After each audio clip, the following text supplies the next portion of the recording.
Hello, everybody, to episode number 23 on the 23rd. Yes, I was waiting for that. Very good, Greg. He knew what to do. He knew Matt what to hates do. me. I don't know how to react to that yet. Maybe one of the other sounds has an appropriate reaction that you can use. Oh shit. So can we start over?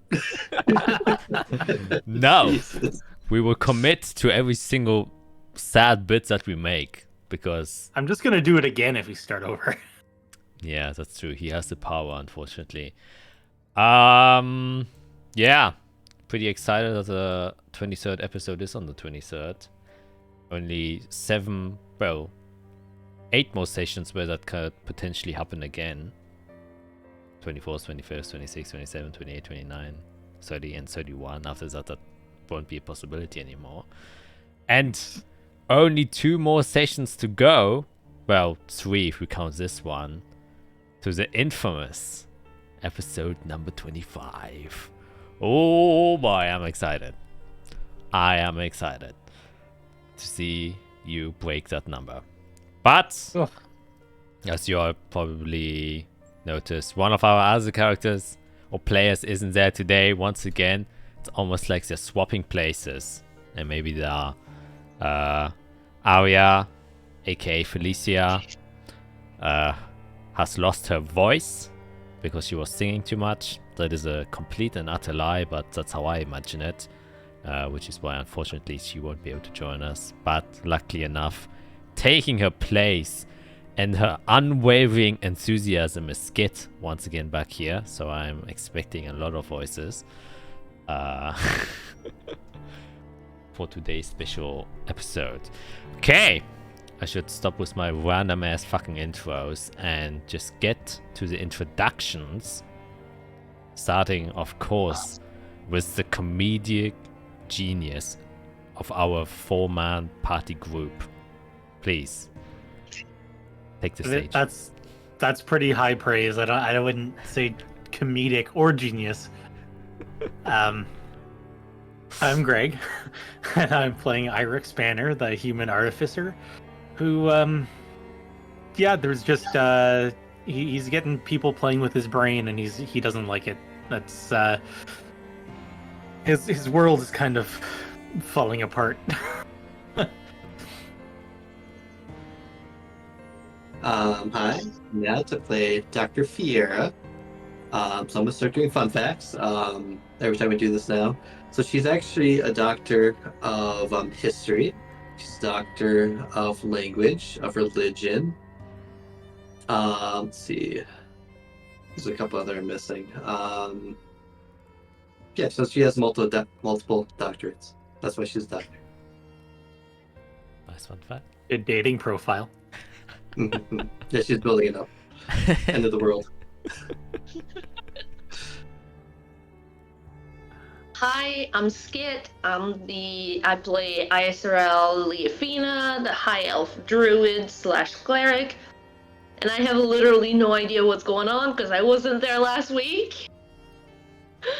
So that's my fun fact of the day. And yeah, that's it. Yes. Literally no idea. That's a good way to put it. Oh man.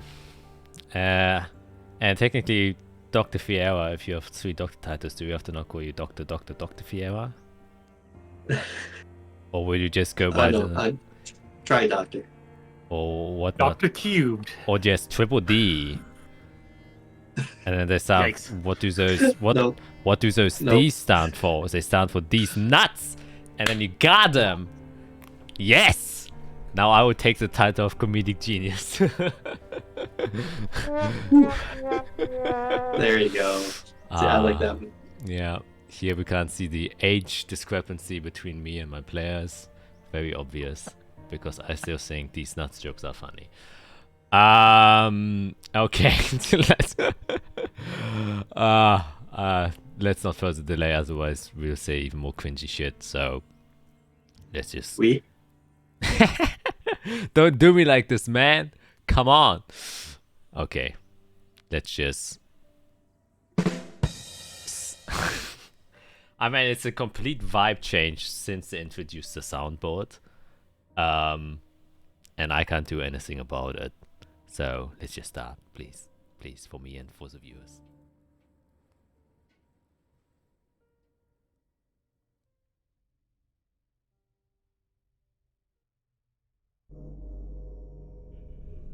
It's always sad to see people die. It really is. Rotten corpses infested with blight. The smell of burning flesh in the air. And the sight of your fellow friends heaped up in a pile. Burning away slowly and turning to ash. Really makes you start to think after a while, why the hell we even do this? It's not like we're getting anything from it anyways.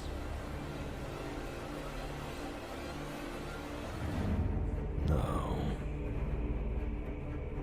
In fact, all we get is seeing our comrades die, day after day. To protect the people is what some of us tell ourselves. But I've learned that any excuse to convince oneself will eventually wear itself thin, and you'll have to desperately find a different lie to convince yourself of continuing on. So you can truly believe me when I say this is nothing personal. My life just wasn't that great. And now I ended up here. With you. But don't worry. It'll all be over for you shortly. And in a twisted way. I kind of envy you for that.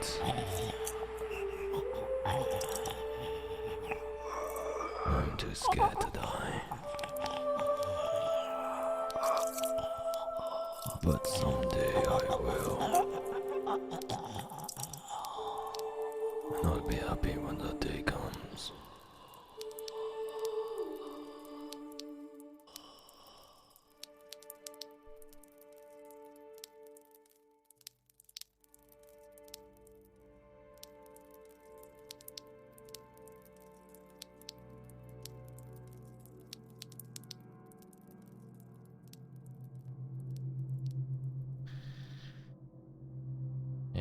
Yes.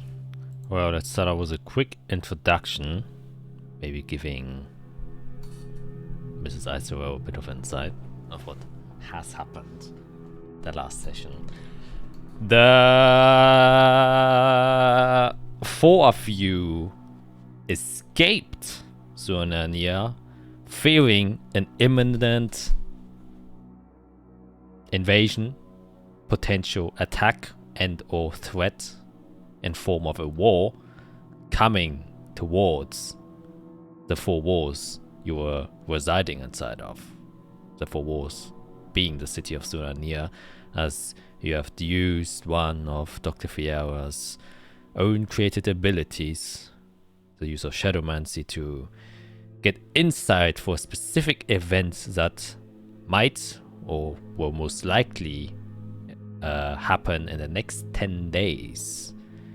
And the question asked was if a war would occur. Having been given an answer in form of a vision, which you have interpreted in such a way that you thought that a threat of a war was not only happening, but that one of the targets would be the city you're currently within. And as such, you decided to leave, as your previous tasks were seen with less than grateful successes of finding the chrysalis, and now having been marked by some mysterious, what you to believe, blood curse, you thought it was time to seek more information about different things to maybe rid yourself of this very immediate threat. And the only way by doing so is to find a way how, since everything you have researched up until now kind of led you to the conclusion that there is really no solution, and you thought the only place where there could potentially be some information and maybe even solution would be the Zephyrus archives. So you hitchhiked a ride with a friend that Dr. Fiera made while inside of the arena, and you appeared in the Zephyrus archives. Familiar to one of you, that one being Isra Leafina, as she has studied here before. She showed you a bit of the city, and then later you rested in the Sunset Inn to kind of prepare for the next few days. And while you were doing that, the next morning came, you all slept, you all recovered. So you had a long rest, Isra, if you haven't done that already.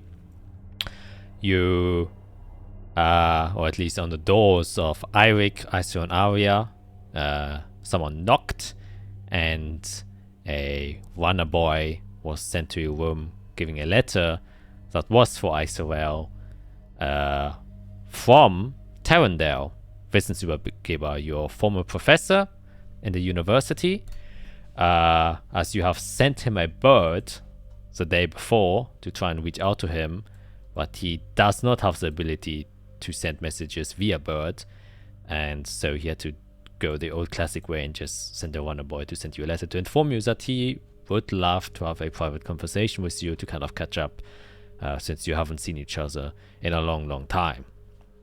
And as presumptuous as I am as a DM, I assumed you would agree to this conversation, and you went to him. And so you left the group to kind of meet up with your professor. And since you didn't have any immediate tasks at hand, I think it wasn't like, an abrupt decision to make to be separated for a while. And while you were gone, the other part of the party decided to, just sightsee a bit and try and, just get the atmosphere of the city. And as you wandered through the city streets, it was a very open, spacious, and more calm experience than what was occurring in Zuna and Nia. And the general vibe was a bit more pleasant, but still the tension and stress of the political affairs are still visible and felt through, even inside of this somewhat secluded space of Azathia. You decided to visit a very posh tavern, or not tavern, but restaurant where you could eat. There you ate, there you met a very fancy guy who gave you very fancy food, which was very expensive. And after that, you tried to get into the inner circle, because obviously your goal was to get into the Zephyrus archives. However, that was met with a few, well, not disturbances, but it didn't seem as easy as you might have imagined, since obviously it's the most famous archive and only special individuals are allowed in. You managed with the connections that Arya has with Inquisition to get inside with a badge, and so you did. However, you weren't allowed inside of the archives. You were waiting for maybe an informant of Arya to pick you up. In the meanwhile, you were in the open space library trying to find anything useful there. Haven't really done so. Instead, you maybe tried to speak one of the professors that were inside of the 10 different colleges where you ask a student about. But then you knew after you met to the council office that it was very difficult here to get a personal conversation with one of the professors. And as the counter maiden explained of the senior office for students, it is, well, obviously very difficult to get a hand of a professor, since this is the largest university of the entire continent, and many people request to speak with all the professors, and so they only have limited time in a day available that they can give each of these people. But you have been put on to a waiting list. And while you wanted to retreat, the contact of Arya then came and kind of invited you to like the subsection where the Inquisition kind of works, where you still weren't allowed to go into the Zephyrus archives. It's still restricted access to most people, but they would help you out and try and find the books you wish to search. And so you kind of went into the open Inquisition library space where the active research of Inquisition members was made, so you could do your own research while the members that picked you up was helping you out and trying to find a book that you were looking for. However, as one might assume, things didn't go as smooth as they expected, and one can't imagine what you could possibly do inside of a library trying to look for books. What could possibly go wrong? Wow. Arik and Arya were talking and stumbled in the conversation on the topic of Calix. And he appeared again, at least inside of the head of Arik. Or at least he assumed so. And after talking a bit, trying the hardest not to react and just ignore him, at one point, Arya just cried out and shouted no, grabbing the attention of everyone inside of the library, including Fiera, who then proceeded to go to Arya and attempt to help her.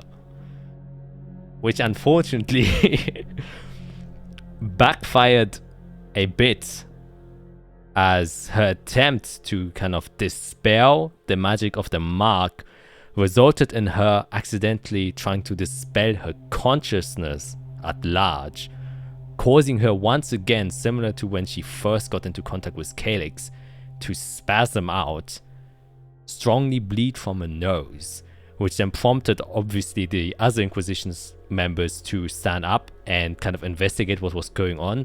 And as you were being led back and trying to get Arya to a medical office where a psychic was called, after Eirik showed his mark to the head investigator, it seemed like, and you blinked, you were back inside of the library in the moment where Fiera accidentally kind of tried to dispel the magic. Arya spasming, her blood from her nose is bleeding again, and she falls on the floor, but this time the library is empty and no one's there. And that is why we're going to start off with Isorel. Isorel, you just received the letter from Tarandel Wissensübergeber, and he just requests for you to meet him at his office, which you would know. You would just have to go to the inner circle, go to one of the 4 entrances of the inner circle, and then just, you know, shows a letter to one of the staff members, and then they will let you go. But if there's anything you would like to do beforehand, you've just woken up basically, you can also do that, of course. Yeah, I would switch around a couple spells because I'm not expecting anything to go wrong. Because I'm in my town, so I would switch a few things around. But other than that, I would just get ready to go see my professor. Okay. Then, yeah, after having prepared that, which we can all assume you were doing during the long rest, you just kind of make your way to the inner circle. As you're walking through the street, you do recognize like a few new buildings here. Seems like it has expanded over the time, especially the Außerkreis, the kind of more urban section of this city of Delis Solis. But most things, streets, and air and smells and all of that stuff seems very familiar to you, and you know, you have that sense of nostalgia come over you, as you did when you first entered. And as you enter inside the kind of north entrance, you do then see obviously the maid, or not maid, or the desk warden that is there, who he just shows a letter, and you are allowed entrance inside of the inner circle. And you just, go back in very old routes that you haven't went through in a long, long time. Going past all the tall college buildings, and then looking out for the one tower that indicates where the kind of diplomacy and social engagements college institution is, and you just beeline towards there, passing the nice gardens that are placed inside of here where students are sitting and are currently learning. A lot of them have like a coffee inside of their hand, or maybe like a tea. It's early morning, so there aren't many people here. And you can also see maybe like a few professor figures that are also kind of making their way to their morning early classes to attend to. And as you get to the towers that you recognize being the one for the politics university and one of social engagements, you just enter the large doors. The buildings here, like usual, very elven style, which means very wide. Well, not wide, but very lengthy but narrow in their architectural structure, and you just follow one of the many hallways, which for normal people would be a bit confusing, but you've been here many times. Even 100 years past, there's still a bit of muscle memory left inside of you that, reminds you where you have to go, and eventually leading you to a door with a plaque on it in silver, and etched inside you do see a familiar name, Terrendel Wissensübergeber. I'm going to knock and wait. Okay, you knock. I always gotta do it. And you hear a voice from inside. Yes, come inside. I'm just gonna swing the door open. Professor, I'm so happy to see you. Yeah, you swing the door open, and you see in behind the desk with a lot of papers stacked on the left and right, a very wide room indeed. As you kind of enter inside, it kind of doesn't go into the length, but it's just extremely wide. It's maybe like 30 feet from one end to the another, but only 10 feet long. And you can see behind him are just these big bookshelves stacked with loads and loads of books and other kinds of documents. Behind him you can see several coats of arms and sigils of different political factions, guilds, and other things like that, which and little trinkets and maybe even like trophies on the bookshelves themselves, kind of indicating the prestige and stuff he has done as a professor and maybe as a former diplomat in his earlier ages, kind of indicating his profession as a professor inside of the Silberstein University. And you can see a older elven figure. He definitely looks older when you last met him, Israel. He's still very thin. He was not the type to eat a lot. He has very long fingers, and you notice that as he kind of places them on side of the papers he was currently reading through as he stands up. Has very nice flowing green robes with kind of a silver scarf around him, wears these almost like Harry Potter style spectacles, a very pointed and narrow nose, and blonde hair that is kept short but streaked to the back, making him look very slim and clean, but looks very healthy to you. He has probably been hopefully getting enough sleep, as he usually tends to work a lot, as do you. And as he kind of sees you, as you step inside and greet him, he responds, "Ah, Israel, I was so surprised to hear that you came all the way to the university again. Please take a seat and close the door. The halls are usually very loud during these times." The door and then sit down. I was not expecting to come back in such a hurry here, but it seems like it was the safest option for us right now. Well, Yes, well, we haven't seen each other in, must have been over 100 years, wasn't it? Yeah, something like that, yeah. Yeah, I can definitely tell you've grown quite a bit. Seeing you are adorning different clothes than what I've expected.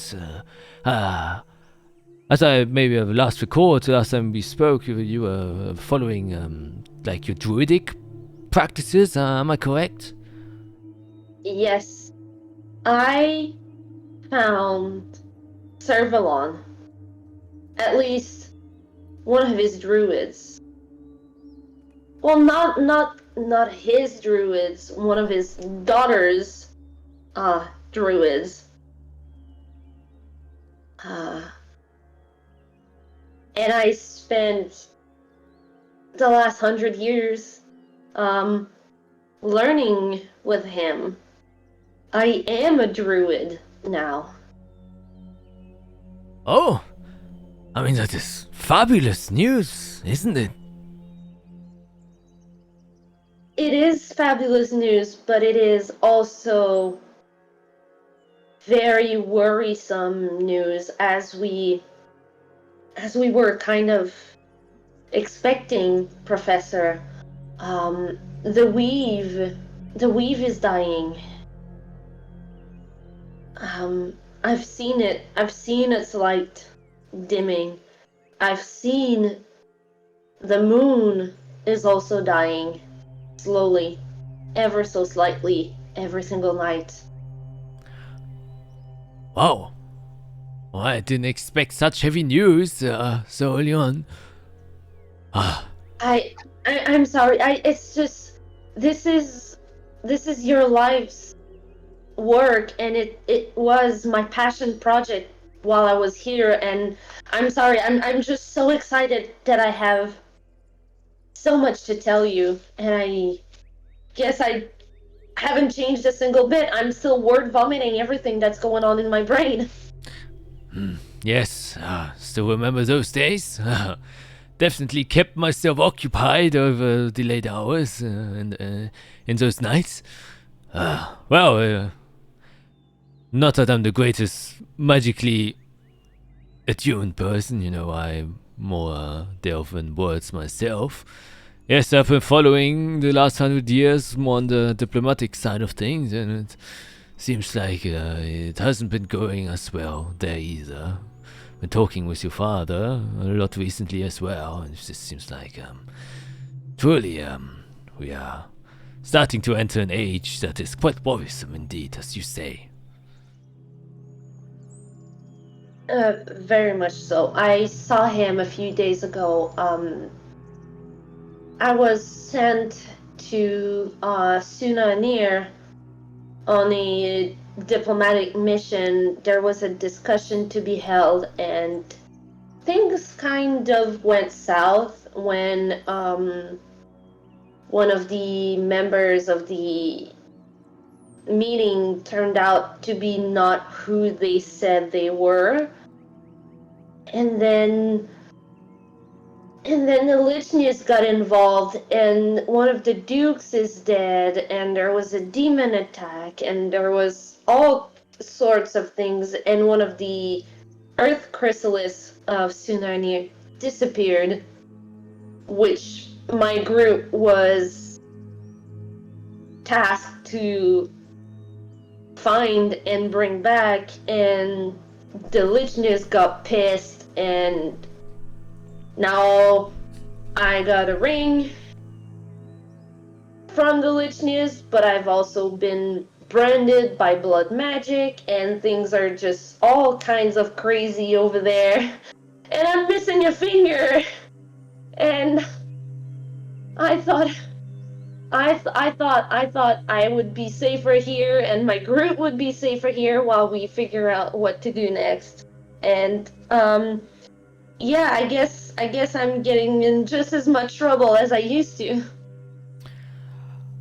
Oh wow! I was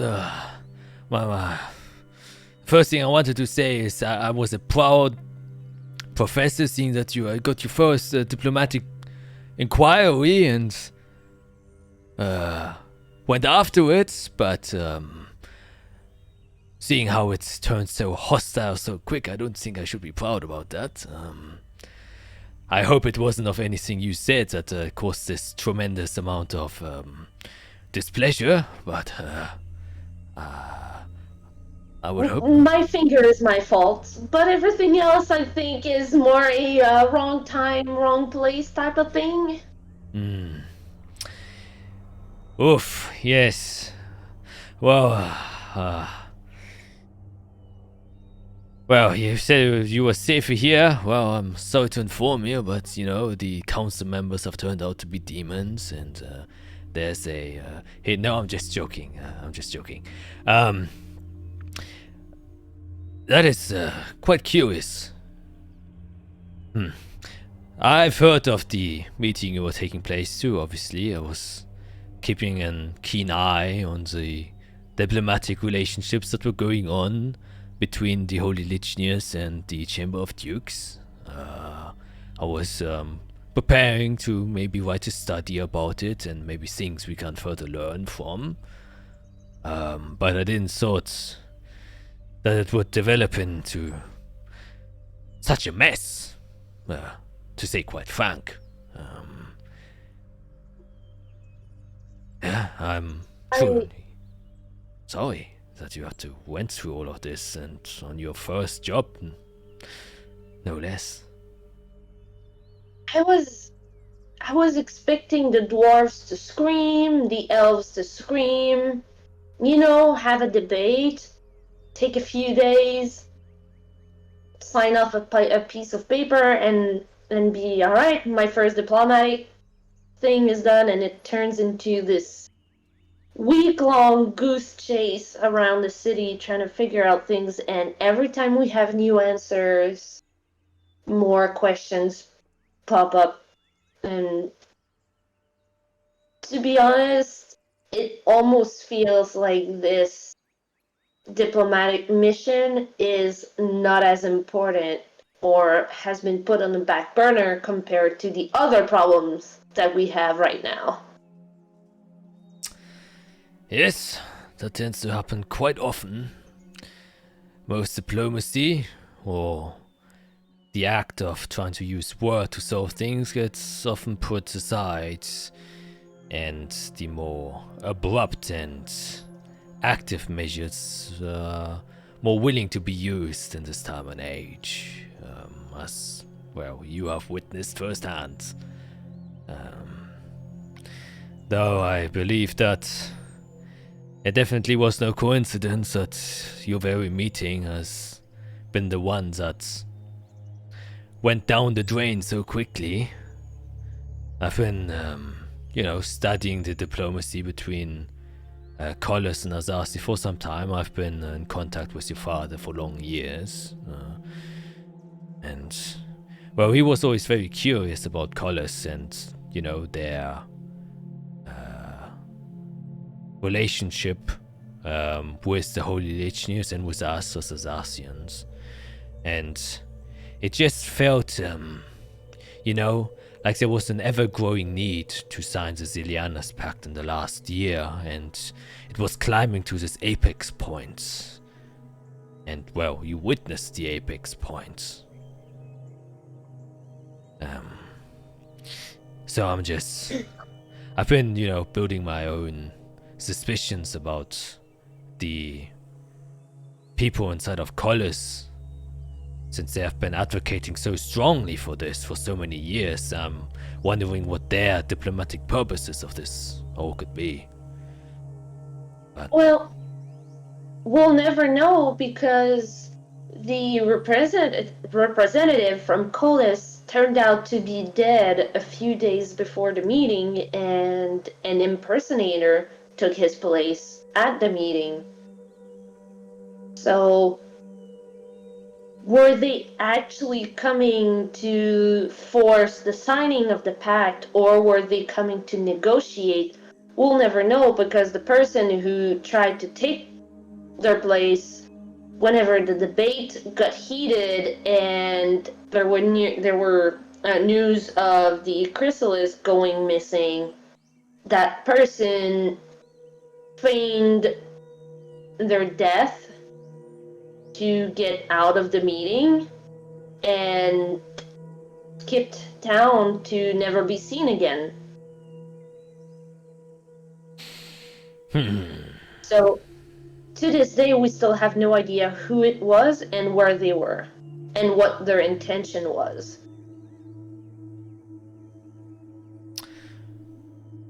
Yes. Well, that is not something I usually deal with on a mission or discussion to discussion basis. Definitely one of a kind that you have witnessed. Well, let me ask you, since, 100 years has passed since we last talked, but, well, what are your opinions on the Zilianas Pact? I'm quite curious to hear from someone who had that direct of a confrontation. I don't know.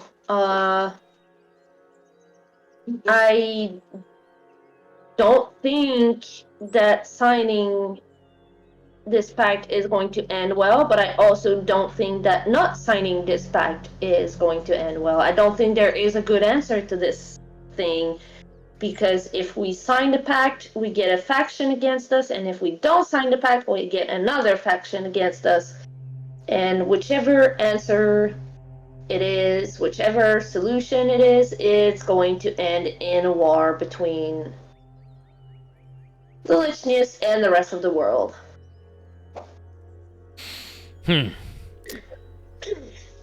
Yes, well, that is, I think, what most people thought in the beginning as well. Well, at least, not signing the pact would put us definitely on bad terms with Collis. But that's about it. I don't think Collis would start a war against the Holy Lichnius alone, or even potentially with Azathia. That would seem ridiculous. So I was always very, let's say, intrigued by the fact that they were the ones that introduced this idea in the first place. And if you might recall, at the beginning, when the Zilianas Pact was introduced as a potential idea, most people laughed at it. The first year it was introduced, all members of the Chamber of Dukes just kind of brushed it aside, didn't even see it as a possibility. It was ludicrous back in the day to even think about going against the Holy Lichnius. However, I was keeping a close eye to this because from a diplomatic stance, like I said, it just seemed too odd to introduce such an absurd idea without having a intentional goal behind it. As we often say in diplomacy, you often introduce a bad idea at the beginning so you can progressively introduce more prosperous reason why it isn't a good idea. So it's a plan that was set up in the beginning, and I have started to realize that that might even be the case for the Zilianas Pact, because several events since they introduced the idea have occurred which slowly but surely turned most diplomats from Azathia in favor for actually signing the pact, even though the risk of signing the pact is way greater than to just not sign it. Not signing it just means no war, just maybe worse diplomatic connections with Collis, but that's it. But what has happened? First of all, the king of Yeshimon got assassinated, which made obviously all nobility and high-standing members, including the Chamber of Dukes, to question their safety and the position inside of this world if one of the highest members can be taken off the board. Second of all, the Lightbearer massacre, when people peacefully protested against the reign of the Holy Lichnius, they answered with violence, and that also questioned the people living under the rule of the Holy Lichnius, whether or not these efforts should be made to maybe separate and the sort of independence grew stronger because of it. And then there was the governmentalization of Tellus, a nation that was a band of foreigners, of people who had no home, managed to reclaim their own country, gain their own strengths, and build a strong relationship with Azathia, has put more confidence inside of Azathia that they might be able to stand against the Holy Lichnius. I think that is one of the biggest things that has occurred, but going under the radar of most people. Because with the governmentalization of Tellus, what Collis has now gained is a potential third ally if they wish to truly go to war against the Holy Lichnius. A band of offset random people wouldn't fare well in a war effort, but a country, one with a strong government, that Tellus now possesses, can be a valuable asset when it does come to war. And lastly, a one concern that has been driving us all crazy since the day of our birth is the ever-growing threat of demons, and why the hell it has been increasing. This has put a strong sense of urgency to not only investigate, but to also develop further, which the Holy Lichnius has been preventing for the last millennia that I've been ruling. These have all been building up after the idea of the Zelianus Pact was introduced.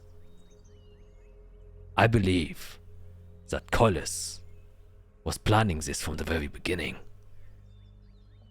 So their goals and ambitions, especially from the throne, at least from my point of view, were already set several years ago.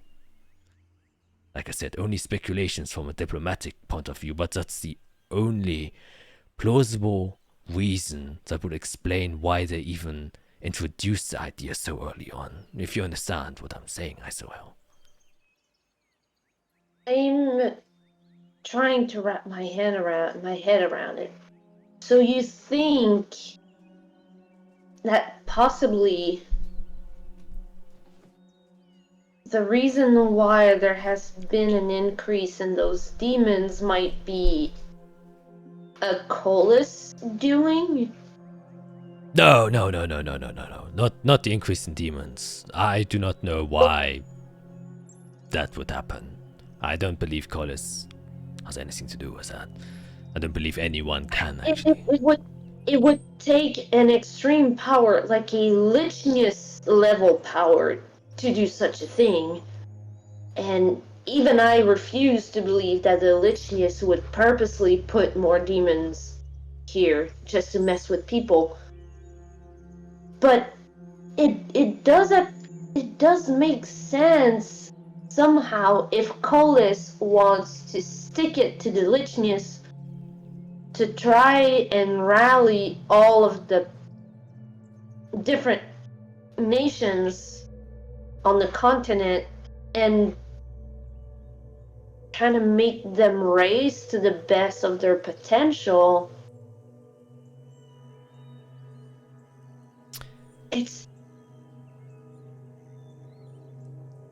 I hadn't seen it this way, but it actually kind of makes sense. Yes. Well, Azathia has also been growing in power and in economics over the last decades. They have become a formidable nation. Azathia has been prosperous. There are only two things holding Azathia back: the demon attacks and the Holy Lichnius.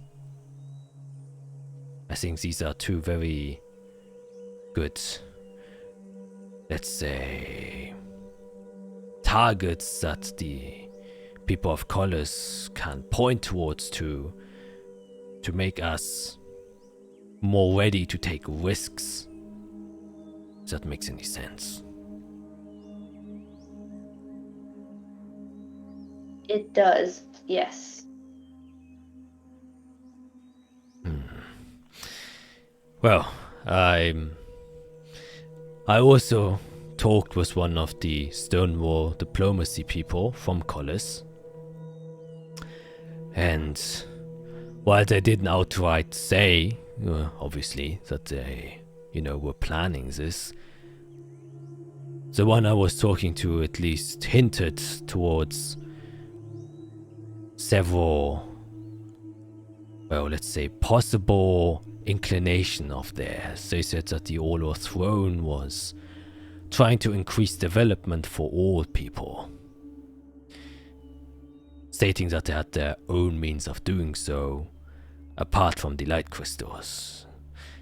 And I was already assuming that he was going down the route of saying that our reliance on the Holy Lichnius will, in future, not be necessary anymore.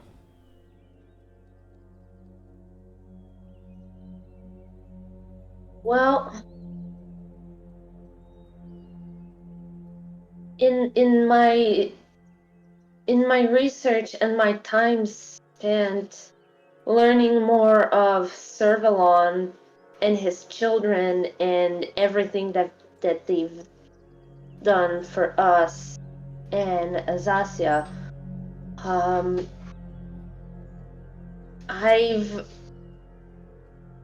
I've come to see that ever since our people turned to the light and the Lichnius, the weave has started to slowly decrease. I don't know if it has a direct correlation, and actually I think more of the fact that it's because we're kind of losing our old ways, and the weave is getting weaker as we lose who we were.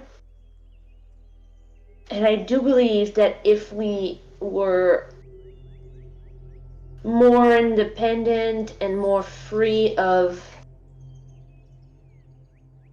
going back to our traditions and possibly use those crystals to their true intended reasons, that would help the weave grow back stronger. Again, that's just speculation. I have no proof of what I'm saying. It's just things that I've pondered and studied and seen while I was with my druid mentor. And I feel like all of this is intertwined.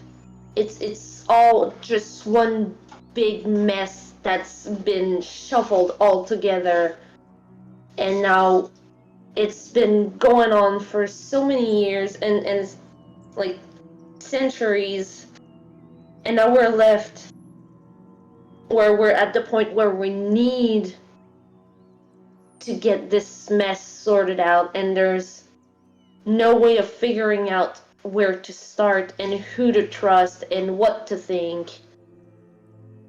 And I found Telvon, one of Servalon's children, in Sunanir, and a demon killed it.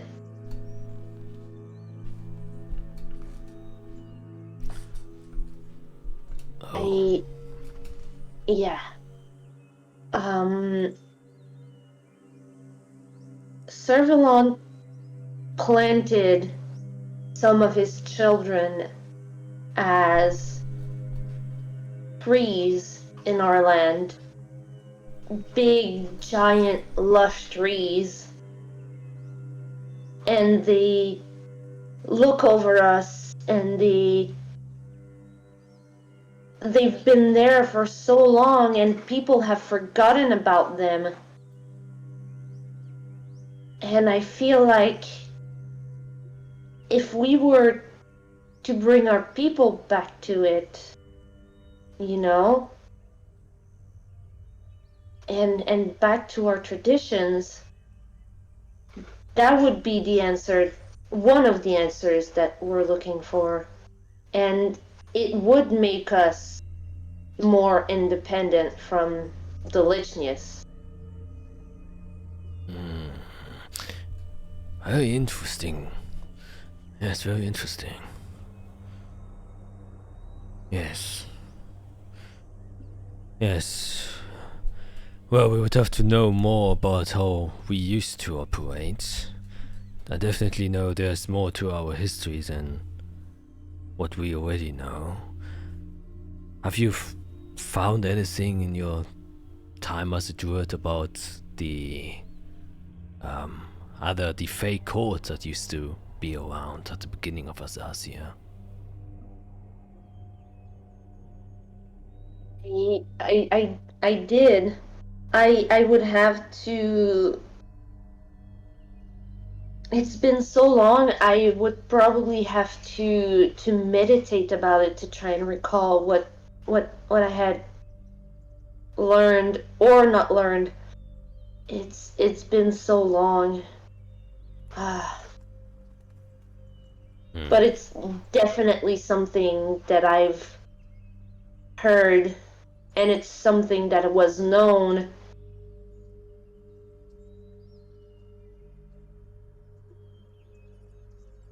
I'm having a blank here. I don't have my background with me. Okay. Would there be more that I would remember? Well, you know that your mentor was one of the last members of the Dryadalus Fey Court, which he belonged to. Right. Which is? Yes. That's right. I studied my druidic powers under one of the last members of the court. Oh, alright. That's, I guess, convenient. We might need his help at some point. It's so hard to find them. I got lost in the woods for so long. I was actually lucky. Well, I probably wasn't lucky, and actually Servalon wanted me to find him. But I was deep in the woods and completely lost when this beautiful magical deer appeared, and it just drove me to follow him, and I found one of the shrines dedicated to one of the daughters of the moon, and that's where I found my mentor. So I have no idea if I would still be able to find this place today. Well, it would definitely explain why they disappeared over the course of history. Well, the one problem I see we will have to face is, well, we are definitely dealing with a strong sense of separation inside of Azathia, from our past at least, and a strong sense of separation between the people of the different countries. And, well, I don't think there's any easy solution that will make this any easier for us.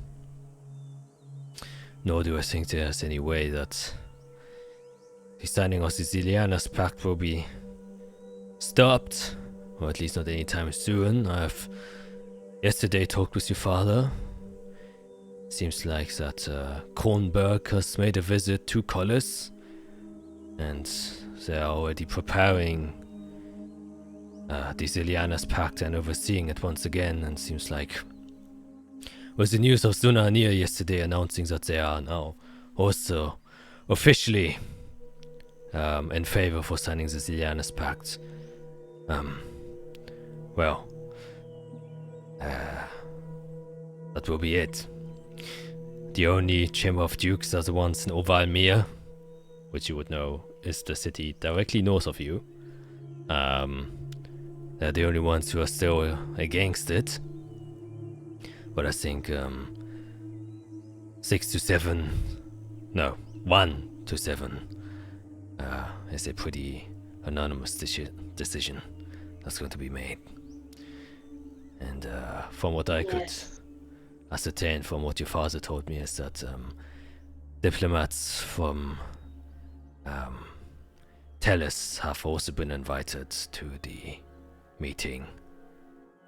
And they might also be now part of the Zilianas Pact that's being signed.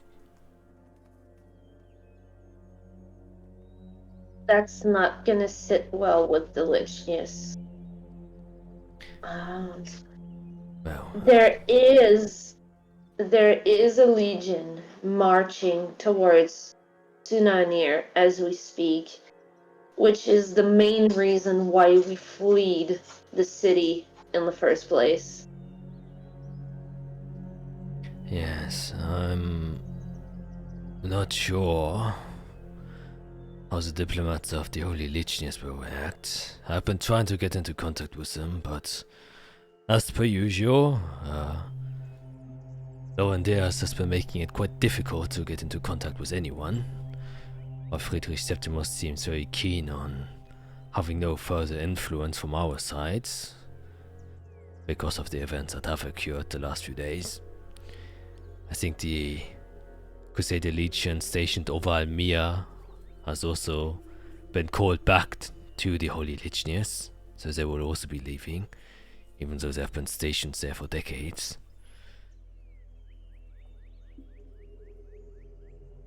I guess, the solution lies in what has happened before. And it's something that has been evading us ever since we left the Age of Chaos.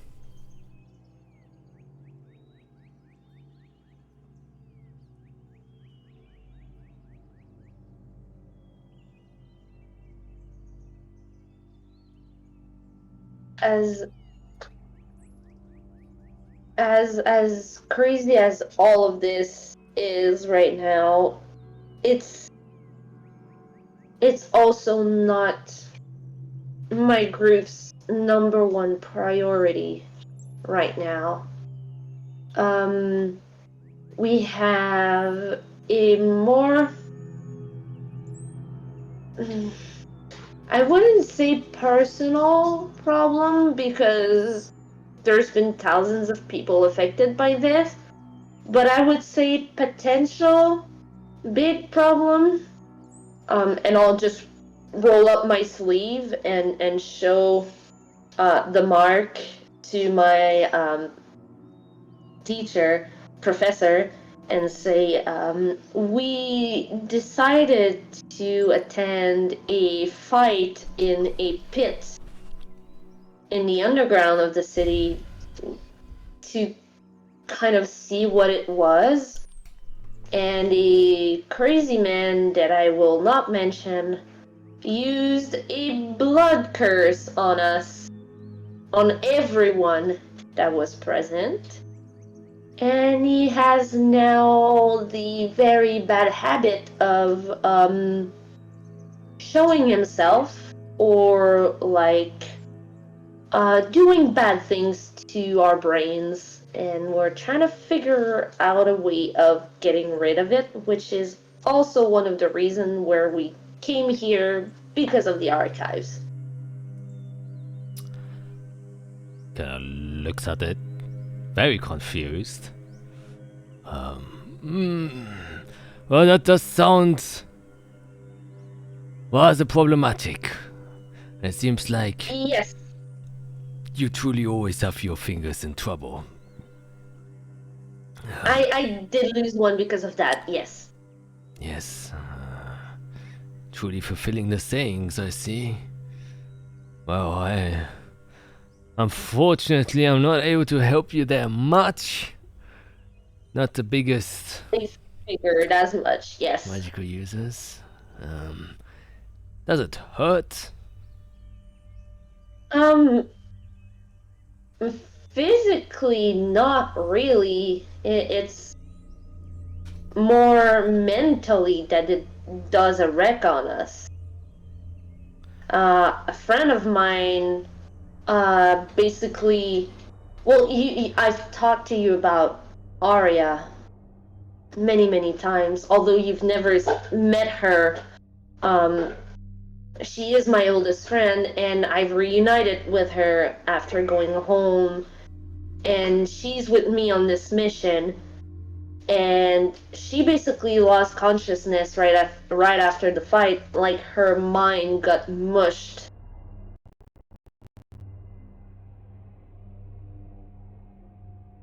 Back. And another friend of mine in my group basically made a mental with that guy that completely erased him from existence. Like, physically he exists, but like technically on paper no one has heard of him ever, and it's like he doesn't exist anymore. So it seems like weird things are going on, and it's kind of concerning. And as you say that and look back at your professor, you see Kalix sitting there instead. I'm gonna turn my back on him. You know your friend is dying. He's lying on the ground bleeding.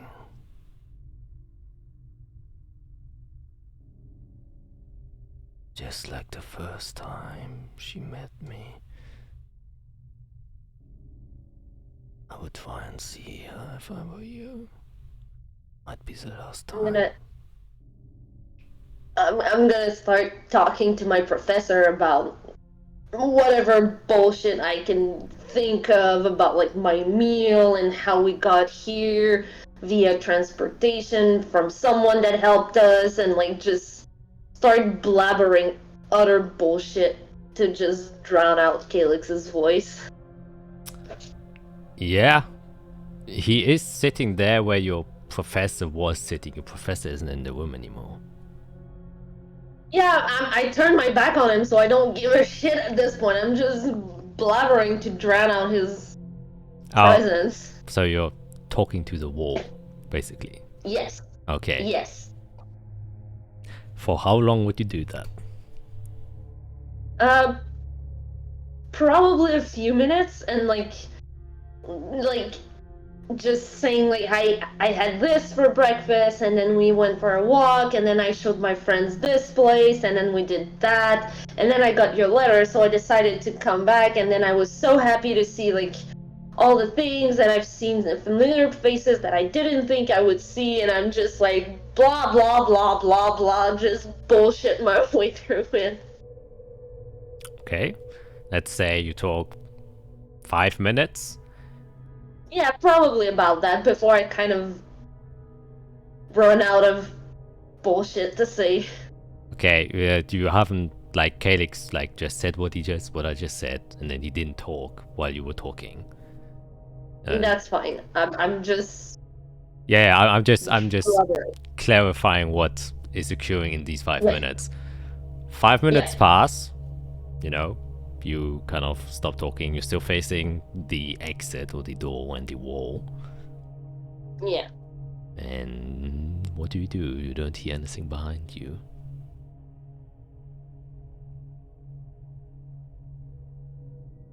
I'm going to say, well, Professor, seems like maybe now is not a good time to talk to you.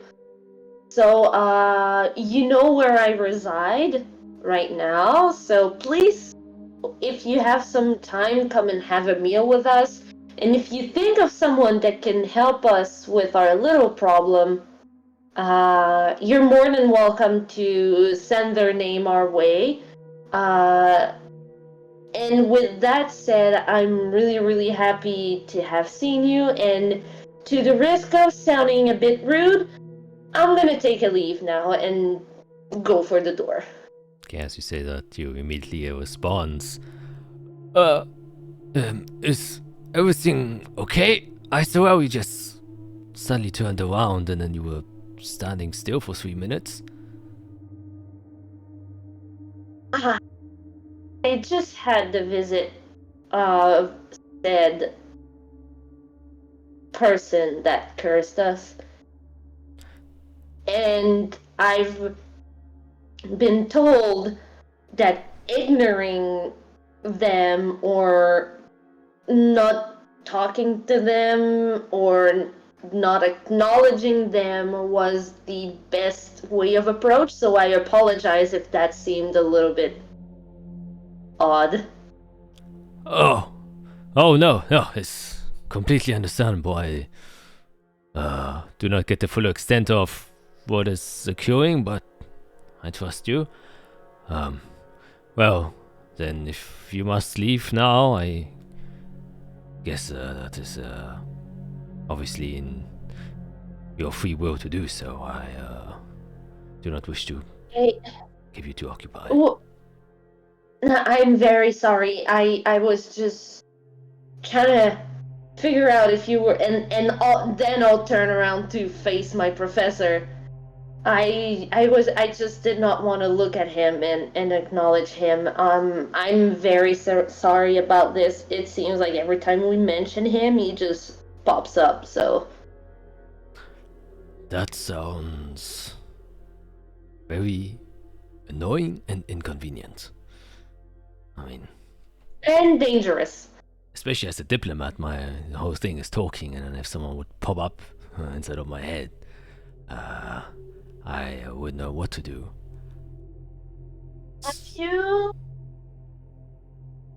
Have you heard the name Calyx the Everdown? And then I'll just kind of look around me. Okay, where specifically are you looking around? He has a couple of windows on the far left and far right side, but you would have to go there to see, or just looking inside of his room. I'm just looking like around the room. Has he popped like on top of like books or like perched somewhere or just standing behind my professor? Like I'm basically doing like the caveman SpongeBob meme, like Okay. you know? Yeah. Yeah. Okay, make a perception check. All right. This one.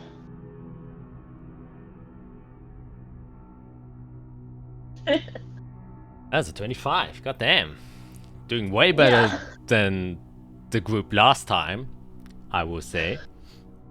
Yeah, you're looking around. First of all, you're looking at the professor, seeing if he disappears again and gets replaced. Doesn't seem like it. Okay. You look left and right, like the SpongeBob gorilla meme. You look to your left, he isn't there. You look to your right, he is there. I divert my gaze back to my professor immediately. Yep. You look at your professor. He just looks at you normal and says, are you seeing him again? I just nod. What?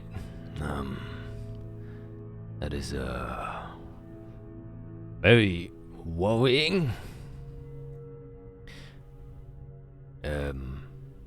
Is he here? He kind of looks around. I shrug.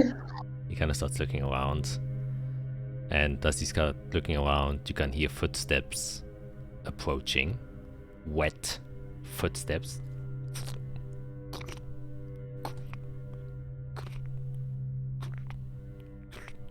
As you then see in your periphery, Calyx kind of just this long, tall, slender figure, completely black skin, red, bulging veins, and his long, scuffed black hair, as he then stands next to the professor.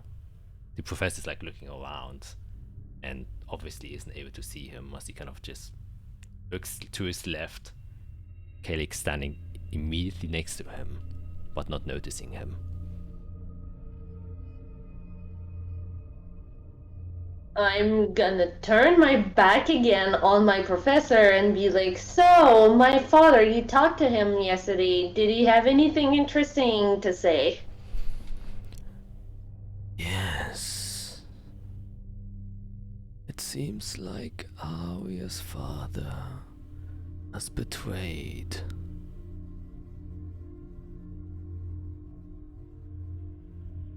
It seems like your father has to do something about it.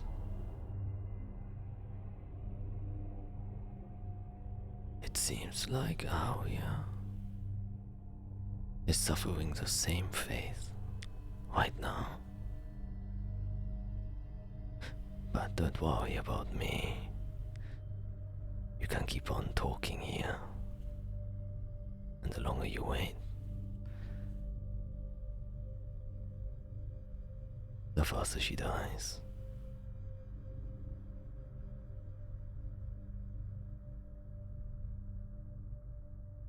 Yes, sir.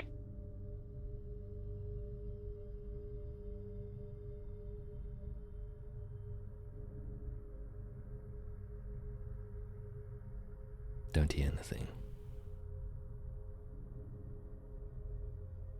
I'm going to slowly turn around to see what's going on. You turn around, and the professor's there again. I assume you started seeing him again? I need to figure out a way to get rid of him. We can't keep going like this. I look like an absolute insane person. Ah, well, just a little bit. I mean, I've met a few diplomats in my time who, had their unique quirks. I think just being silent for a couple of seconds isn't, the biggest turn-off. I think maybe you are witnessing things at a much higher degree than what is actually happening.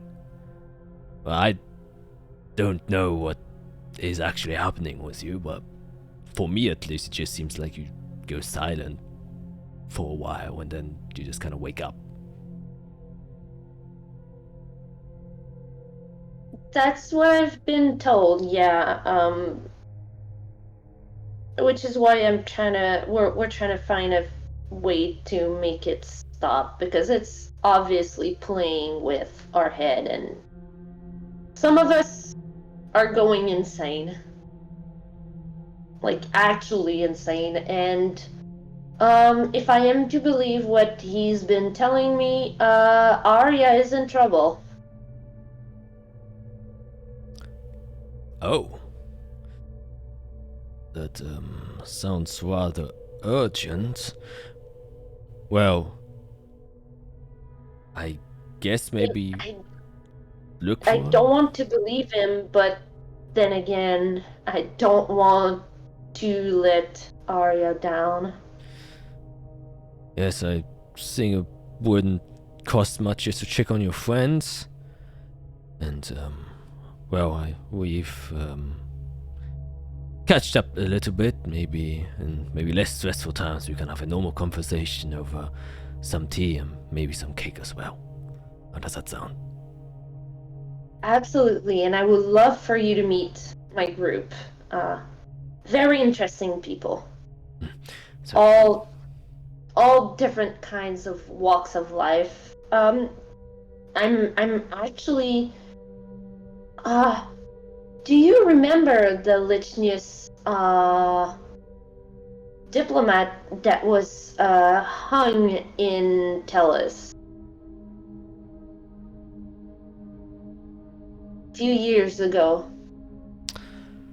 I would say maybe 5 or 6 years ago. The diplomat that was hanging, tell us. Cronin? I don't remember exactly his last name. I remember one individual going there from Canaan, but I don't have a individual with their name in mind. Yeah, this person, this diplomat, he was to make a public speech of some sort, if I remember correctly what we've been told, or what I've read about the situation in Tellus. His daughter is part of my group. Apparently. Interesting. Well, I must have a talk with her at some point. It does greatly interest me what Canaan was planning when they made that offer for diplomatic relationships with Tellus. She's a very interesting person. You know, she messes with time and stuff. She showed me the Shadow Weave. Well, she showed us the Shadow Weave. Oh, okay, hold on. You're talking like it's something everyone knows about? I do not know what the Shadow Weave is, but sounds very interesting.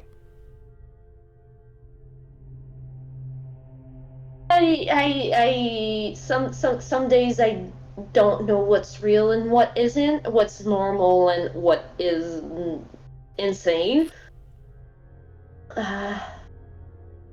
I guess I understand why the members of the court disappeared and are nowhere to be found.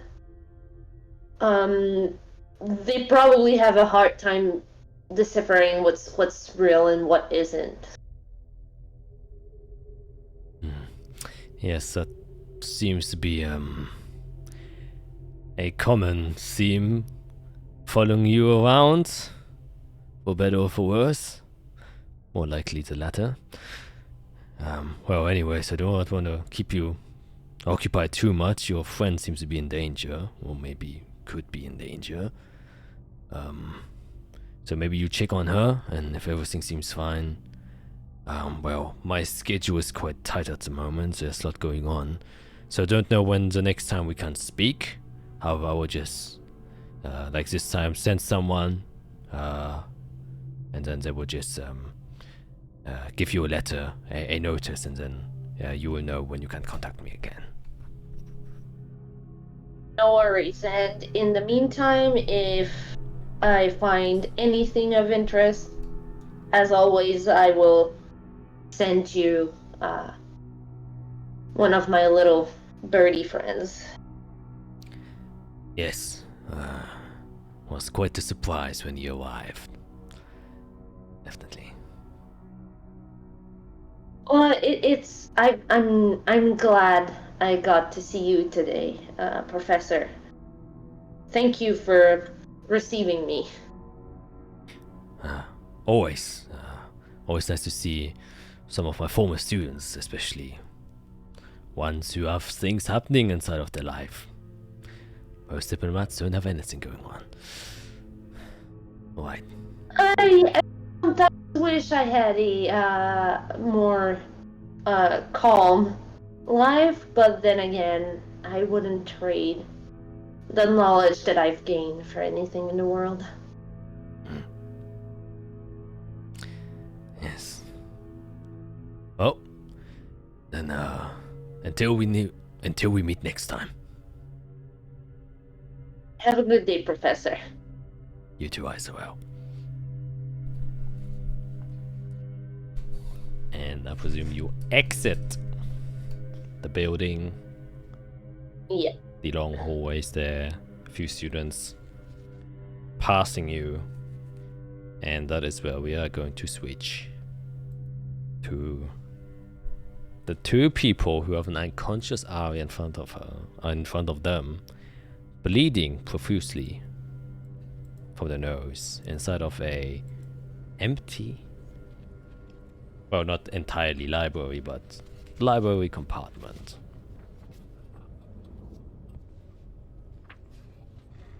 And we just witnessed, we were just around a bunch of people. Somebody was in charge trying to talk to me and ushering me and Eirik. I guess trying to get help. So we were with them, and then all of a sudden we were back in the library, and nobody's around us except there's Arya, me, Eric. Yep, in front of...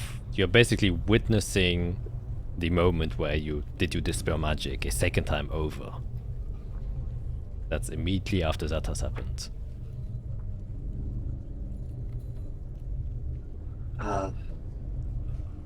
Okay, I'll look around. Eric? Yeah. Did that happen to you too? Yeah.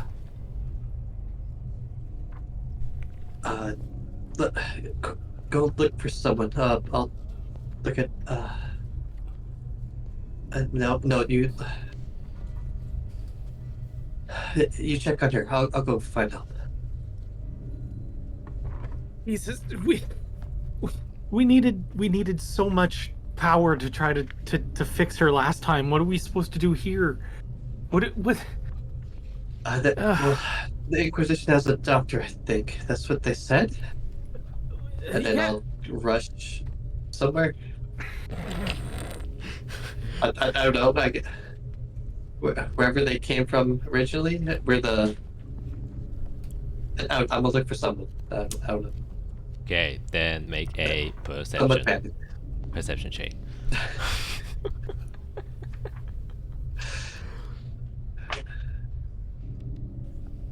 Not too afraid to touch Arya.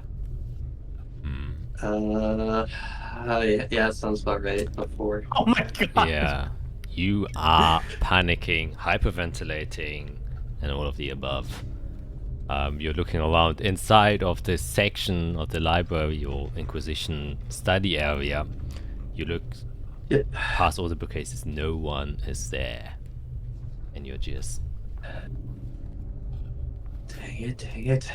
What do we? Where do we go? What do we do? What do we do? What do we do? How did we stop this?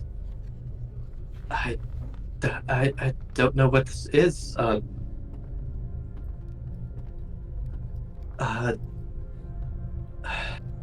Checking. Is she breathing? Did I? I didn't, right? I'll bend down and check vital signs or anything. Okay, make a medicine check. Oh gosh, that's not gonna be good.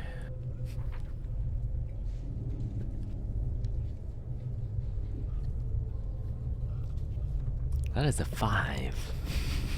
That's a -2.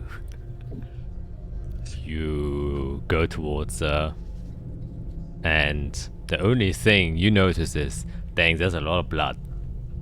And you maybe get a bit squirmish and don't want to touch her, so it's kind of, you know, hard to tell. Yep.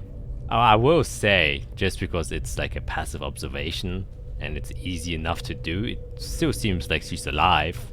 You can see that sometimes like small bubbles appear out of her nose, indicating that a bit of air is escaping the nostrils, but a tremendous amount of blood is currently pooling out of her nose. Okay. I'm gonna grab a cloth out of my pouch and just start blotting at the blood to see if it does anything. Okay, you can. Let's make another medicine check to see how good you do that.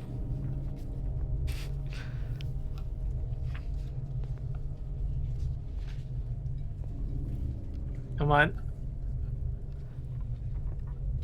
Oh my god, why is it taking... Oh, 17, pretty good. I mean, blocking a bleeding nose isn't a difficult task, and even for Eirik, you just take your claws and just stuff it up her nose, and the bleeding seems to stop, though you do feel the claws getting heavier and heavier as it's sucking in all the blood. But it isn't like pooling out as before, so you do have stopped it tremendously. And like I said, she's like still spasming a bit as she was doing it. You can see her legs shake a little bit, her head sometimes jolts. And after you kind of stop the bleeding like that, you just kind of put her in a more stable position, and her spasms seem to lessen and lessen a bit until it seems like it has stopped for the most part. Okay. She's she's okay. Well, she's not okay, but she's She's like before. yeah, we gotta go.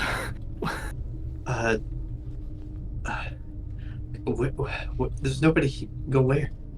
I don't know. Out of the room somewhere. Okay. I guess I'll try to help him pick her up. Kind of. I'll take one arm. You take the other. Yeah. Yeah, so that's easy enough. You both pick her up. Eric probably still, holding the cloth to her nose so she doesn't continue bleeding. And as you kind of, walk away, she does leave behind a trail of blood, obviously. You can also see the pool of blood that has been left there. Though, as you look at it, as you're kind of leaving, you do see that the pool, as before, is pulled in a way that it's making the sigil of the mark on her hand. And then it just seeps through the floorboard and disappears to cowing Arya. Oh, fuck. Okay, faster. We gotta get... people were with us. What just happened? What did you do? I did what I did by itself. Almost exactly. It should have worked. But... Not... But she's a mind... freaky person. She has powers in her head, and you just tried to do things to her. That's not good. Yeah, no, you're right. You're just like normal smart. You've got like the, doctor stuff. She's got, I don't know.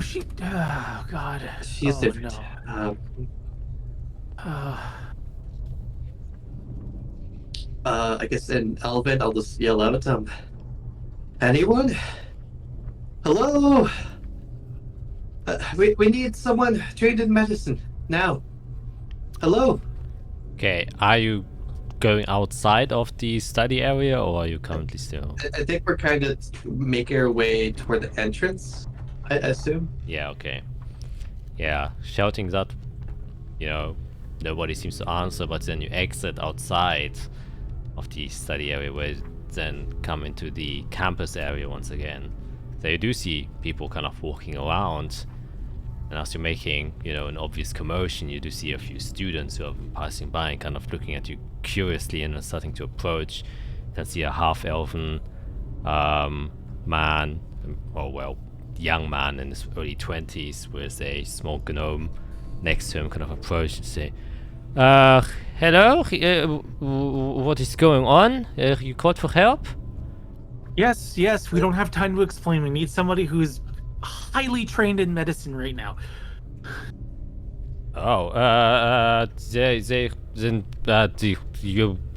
If someone's injured, then please get her to the hospital then. Point. Where? But we're near here. Where? It's on the southeast side, on the Außerkreis, if you go there.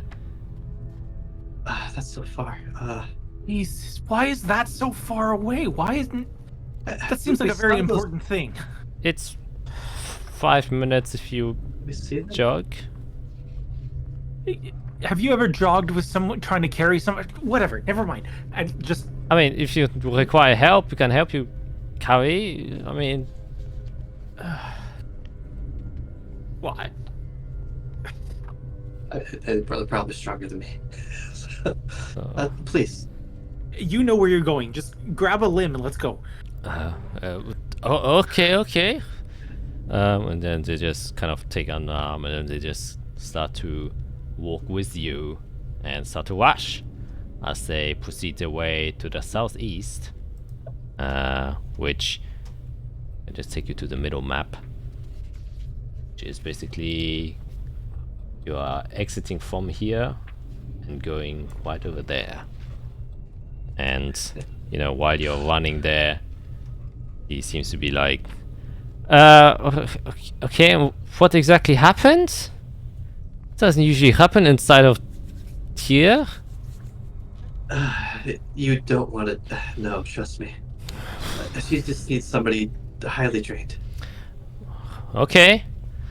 And you rush through the streets, you can see other people, and as you kind of get out of the Innenkreis and into the Mittelkreis, at some point you do pass through a few guards, and the boy who's kind of helping you says, we need some help here. We have someone who's seriously injured. We'll come to take him to the hospital. And then you can see the guards kind of step out and says, all right, well, let us take care of that.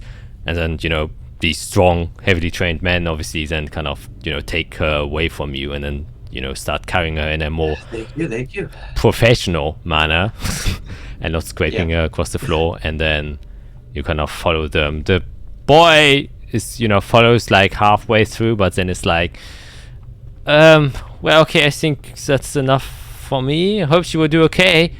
And then You don't want to know. Just try not to think about what you saw. Please don't. okay. Please just try to forget what you saw. You don't need to know. All right. And then leaves. The little gnome next to him also just, what the fuck just happened? I don't know. And then they just walk away. You cross over the bridge and quickly get to these larger gates. Now getting to the outside walls, actual walls. You can also see the gates are already open, and you can see as you kind of go there are a lot of other soldiers. It seems to be somewhat of like a barracks or garrisons, but in the courtyard as you enter inside through the gates, left a very clear white building, very kind of looks a bit dwarven architecture where there are multiple layers but with hard edges, but you can see the symbol of the medical care units that are often used in Zunania, which is a sword with a snake wrapping around it with vines left and right of it, and they're kind of running towards it. You can see a lot of people dressed in white clothing kind of walking around, some of them immediately taking notice of you entering with an injured person, and they kind of engage instantly as you get to them, and they kind of take proceedings from there as one of the what seems to be like nurses kind of comes to you and says, okay, what has happened? She seems to be heavily bleeding from the nose. Oh no, do not hold the cloth like this. She might swallow her tongue wrongly. Alright, we'll take care of things here. Emma, if you could take maybe care of the more organizational stuff, we will take it into the wards. If anyone could quickly explain what has occurred here. Is this seriously injured or is this just a common nosebleed? It's not common. It's something very very strong and powerful and dangerous. Alright. Physical, magical, physical, magical. I mean, it's physical. It's blood coming out of her nose, but I think it's a magical thing. Okay, A magical curse, things. Probably. Okay, maybe a curse. Alright, bring her to Ward 2 to the head doctor. Seems to be magical inclinations, but maybe get a physical expert as well. Curse, maybe get a cleric as well. Alright, and you just kind of notify the Inquisition. She's a member. They'll probably know more. Alright, Alfred, if you could maybe get a contact into the Innenkreis and get contact to one of the Inquisition members, thank you very much. Yes, Staff Ward 2, please join me, get your dresses ready. And then she just kind of proceeds as you are kind of left behind as she then enters one of the doors and is brought away, and you're kind of left standing there. Blood kind of all over your dresses as you were carrying her was still bleeding down. And I just left here as one of the nurses kind of approaches to you and says, alright, we would just have to register that you have brought the patient inside. What was her name? And maybe as specific as possible the time and date this has occurred. Yeah, her name is Aria Einsicht. Ein something. German, good luck. Alright. She's a member of the Inquisition. She we were in the Inquisition archives, and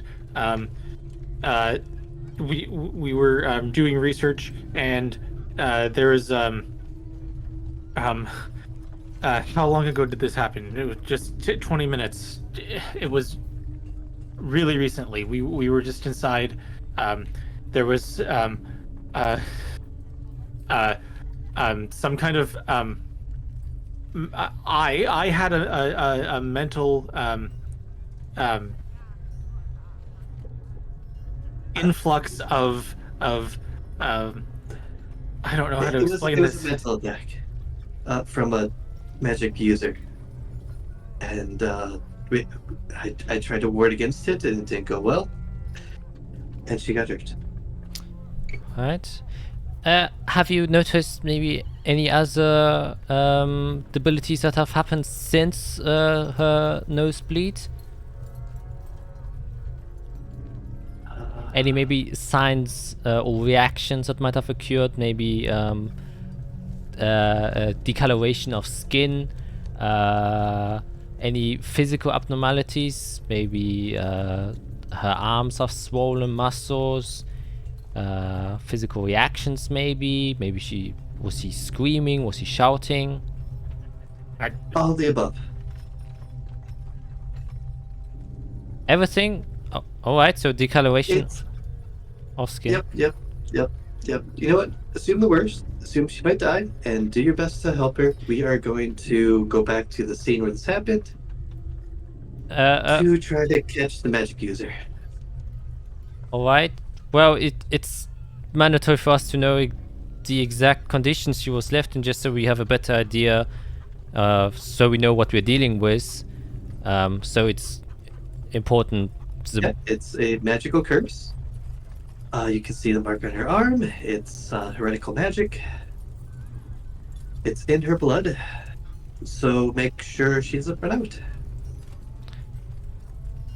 All right. Well, yes, we will definitely try and help her as much as possible. Like you said, anything important that might help us to conduct our, well, She has what would it be? Do I know if it's like psionics in this world? Or Yeah, what would I call it? Yeah, psychic abilities. Yes. She has a very strong psychic connection. Okay. Yes. That's very helpful. Thank you very much. All right. This has happened to her before, and we got it treated. I don't know how. I don't know what they did to It was her. the priest. A trained cleric, I presume. Yes. Cleric. Okay. And that is all. Please. It's very important. We'll come back once we know more ourselves. We literally rushed here as soon as it happened. Yes, that is what we usually advise to do. Okay. Then, well, usually would recommend shock therapy, but if you think you're okay, you may leave the hospital. Yep, we're fine. And I'll turn and grab Eirik and just notify the Inquisition when she's awake, and they'll find us. Yes, we'll have someone sent. And he goes away and says, "Yes, he has the most specific Pulling. And you go back out onto the street. We need to find Israel and go back. I can't send a message right now, so She was gonna go meet her professor. how do we get back in? Oh boy.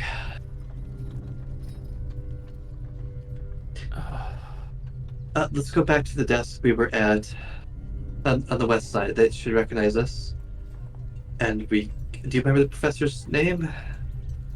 I don't think you told me in the morning. I can't remember. Did I actually know she was going to the professor? Yeah, you did. Because you were in the same room as her. Right. And I heard the name. Because it was a letter, right? Yeah, I think she would have just said that she's going to meet a professor and wouldn't Yeah. like formally say the name. Jeez.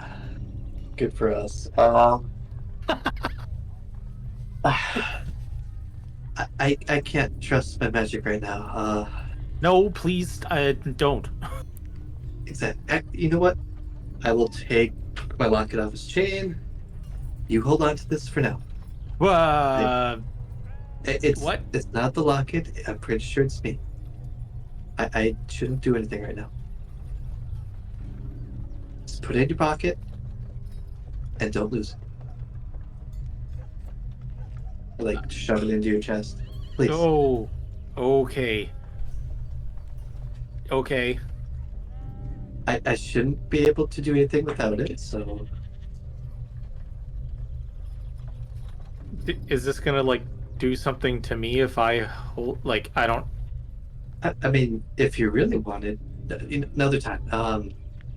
If you need to, you can cast magic through it like you do your doohickey. But Okay. Oh, okay. Okay. I get it. Okay. Because I don't want to do what you did. I don't think you can. Okay. Yeah. I can teach you another time. Let's go back to the west desk. As we're going, I'm just yelling Izarel's name.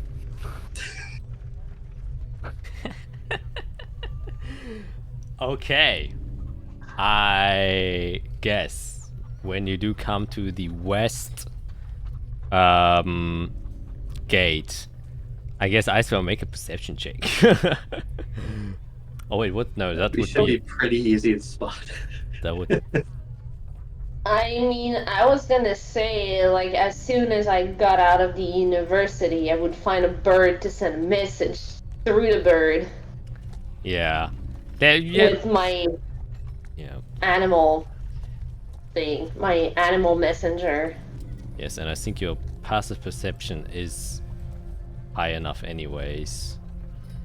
And this is what- I have a 16 Yeah, passive perception. Then you would definitely, while you are, casting your animal messenger, you hear it's like faint shouts coming from the distance that gradually become louder and louder and louder and louder, and you can clearly identify it as a panicked Iric voice, which is the only voice you know of him, which is panic.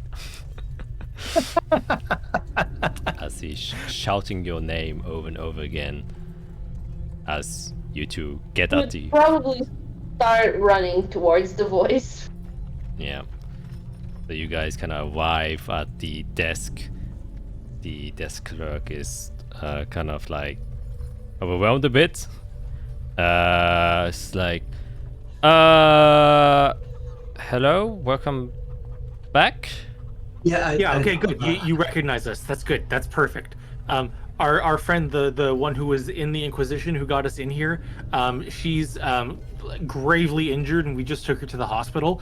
And now we're looking for our other friend, Izarel. We need to get inside again. We have to go and we've probably left a bunch of our stuff. We just left really quickly to get her to the hospital. We have to get back inside and pick up our things. Have you seen her? She looks. Oh boy, she looks like. Oh, no, I could do this. I pull out a little thing that's about the size of a card, like a playing card, and I just take out a little scribe and I start scraping into the card, and I turn it around, and it's an image of Izarel. Yeah, kind of shows the card. Kind of looks at it. And looks to your left. Is that her? You look to your right. Izarel's approaching. Yes. Holy shit. Thank you. That, And then. whoa. Okay. Okay. Okay. That was We're cool. inside. Yeah, you can enter. Yep. Okay. Bye bye. He's like, so. Azrael. What is going on? We can hear Yep. Not Iris now. all the way to the let's- university. That's a good thing. I am very glad you heard me. We should talk inside though, not here. Where's Arya?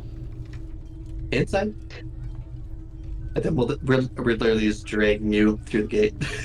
Yeah. Don't tell me he was right.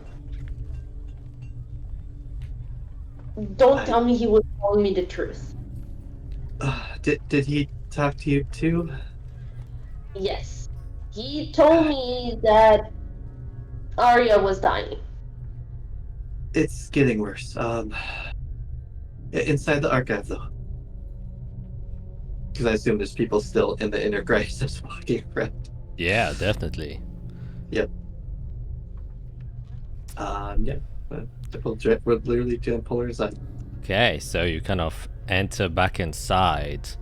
As you enter inside, you are immediately met with a bunch of stairs. Not stairs. Not AI, but ARES. As there are a lot of people inside of the Inquisition camp just sitting there doing their research. As you've seen the first time when you entered. And they'll kind of look at you, kind of like with a curious look, and they're like, one of them approaches. Excuse me, this is a confidential area. You aren't allowed inside. We work with Arya. We were just in here before. We left a bunch of our stuff in the archives. We just have to go in and get it. I don't think I remember you entering. If I look around, do I recognize any of these people when I was doing my research? Yeah. This is the exact kind of the scene that you first saw when you entered the first time. Oh, you know what, Eric? It wasn't in here. It was in the main section. This is, yeah, this isn't for us. Selia, sorry, we're new to town, obviously. But we got, there's a lot of books. This is the wrong book section. Yes, no problem. Happens to the best of us. Oh, what's that over there on the floor? Don't touch what? And I'm gonna look at the area where we were, where Arya was, if I can see it. Yeah, you can make a perception check. It could go worse, yeah. Okay, it can't be worse than before, right? Oh, bro, why are you setting you up? Why are you setting yourself up? Come on! Come on! Oh my god. You're absolutely shitting me right now. Oh man, really I setting am yourself. never gonna roll a perception check again. Oh god. This- Yeah, it's a natural one I'm because Let's go. he kind of sees you like peeping and it's like, alright, and he just kind of shoves you all out and he says, I'm sorry, without official Inquisition badges or verification or identification, you aren't inside, and also no peeping allowed. And he just kind of closes the door. What did you leave inside? Yeah, that is not a simple answer. I'm not gonna look around for anything else.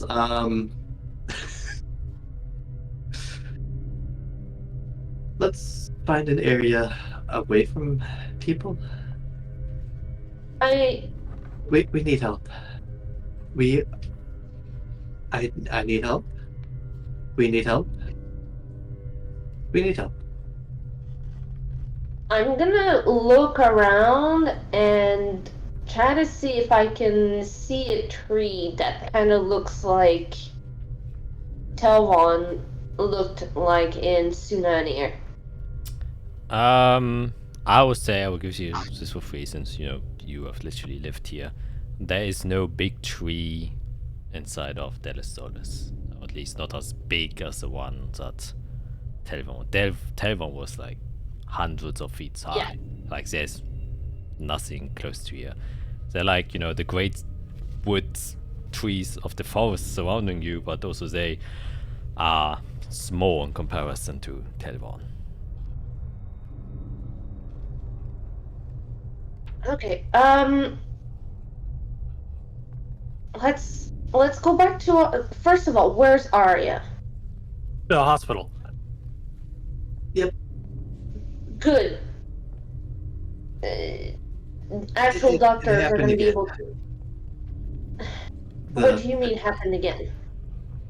The The nose the thing. nose. Yeah. The blood.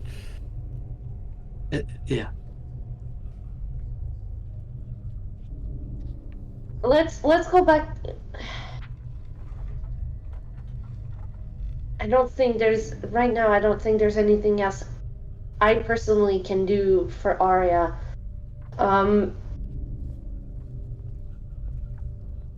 No, we need to So- find help. We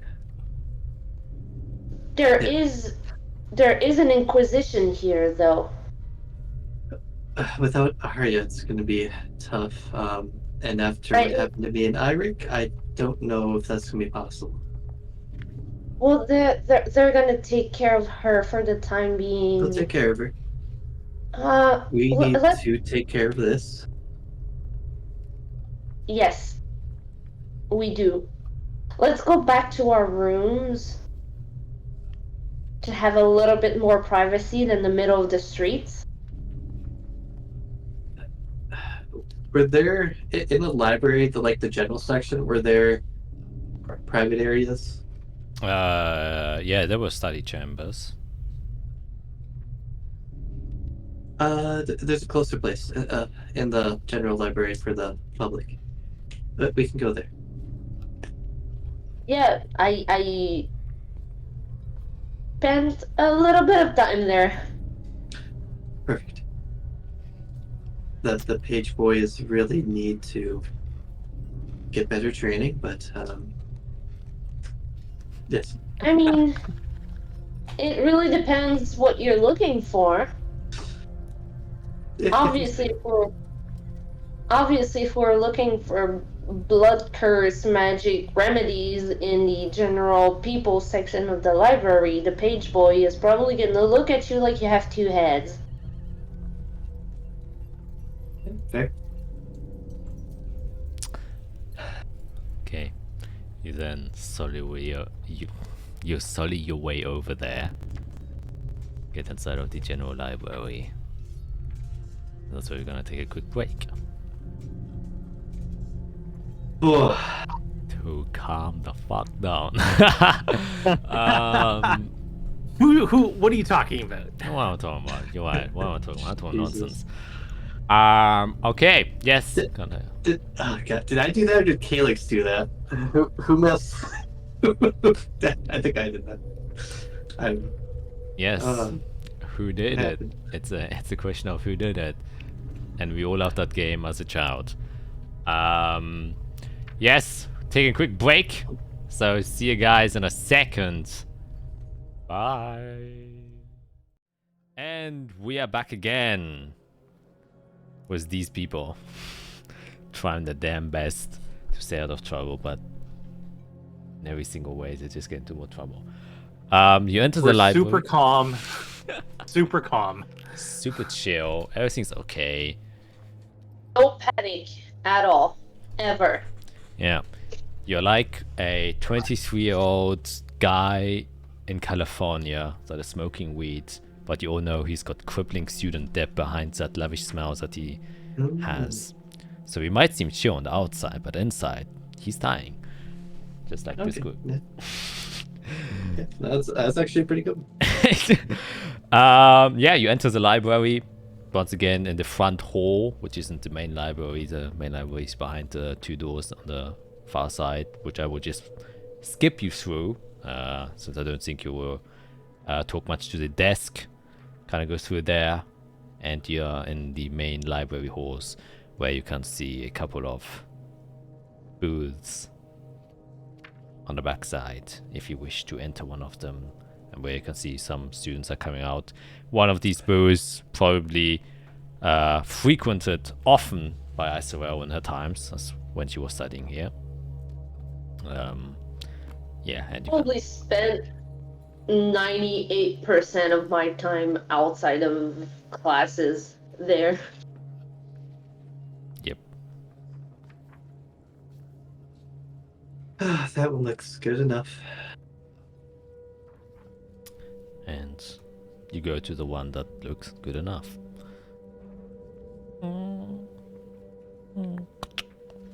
And you're inside of a empty booth that has a chair and a table and a kind of half full bookshelf. It seems like if you've finished studying here, you just put your books inside of there, and then one of the page boys would just take them and then put the book back in its place. So it's kind of there just to leave books behind, so the students don't have to carry tons and tons of books all the time. But as only one chair, these chambers are often used, as Isra did, for like kind of single studied purposes. I'll sit. That's fine. I'm sorry, Israel. I think this is my fault. Which, I'll be honest, isn't really my thing to apologize or. Usually I find solutions. I like to go forward. I like to focus on tasks, and I think I messed up. I've had multiple dreams now with Calyx, I believe. First one, I'm not sure. It was very different. The last one I had, I think he tricked me. And now he has influence over the magic I cast. Or I have influence over it. Not me, but other. Like when I pulled help from the weave. I think he's corrupted that. And I Slow down. First of all, what happened? Calyx. Okay. We were down in the Inquisition archives. We were all doing our own sort of like independent research, looking for our own things. I had gone and sat down on a sofa and was, I'm just doing my thing or whatever, doing some designs. Arya came over, started talking.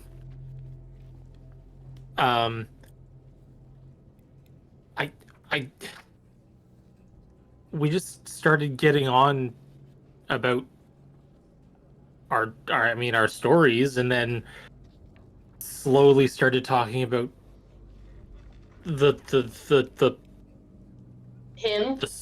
yep. It just sort of came up. Oh gosh. And then he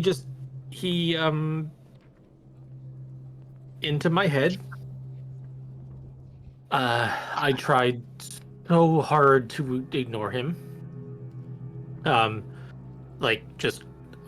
closed my eyes. I stopped talking with Arya. Just really, really tried hard to ignore it. He was just talking in my head. I didn't react, or I don't think I did.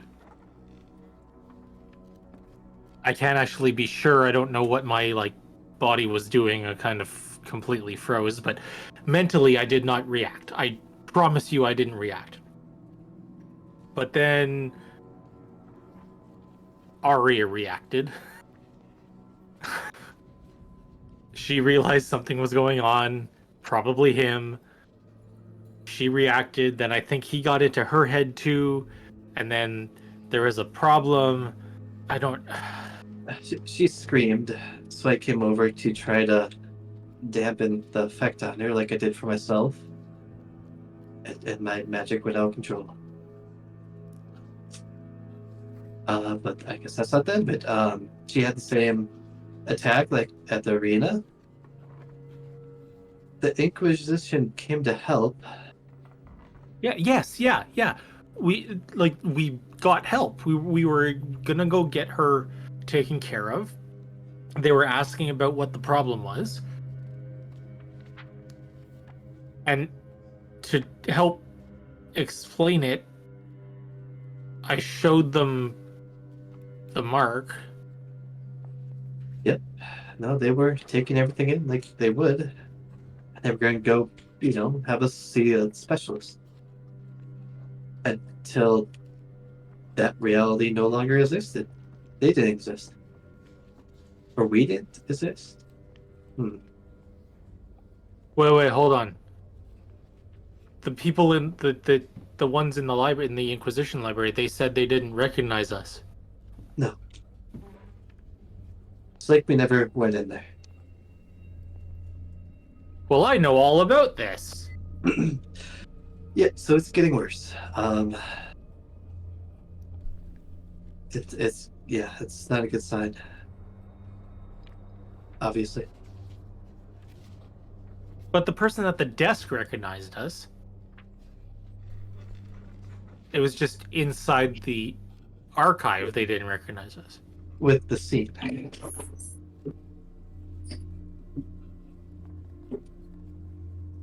So essentially the scene we caused and our research into it just never happened.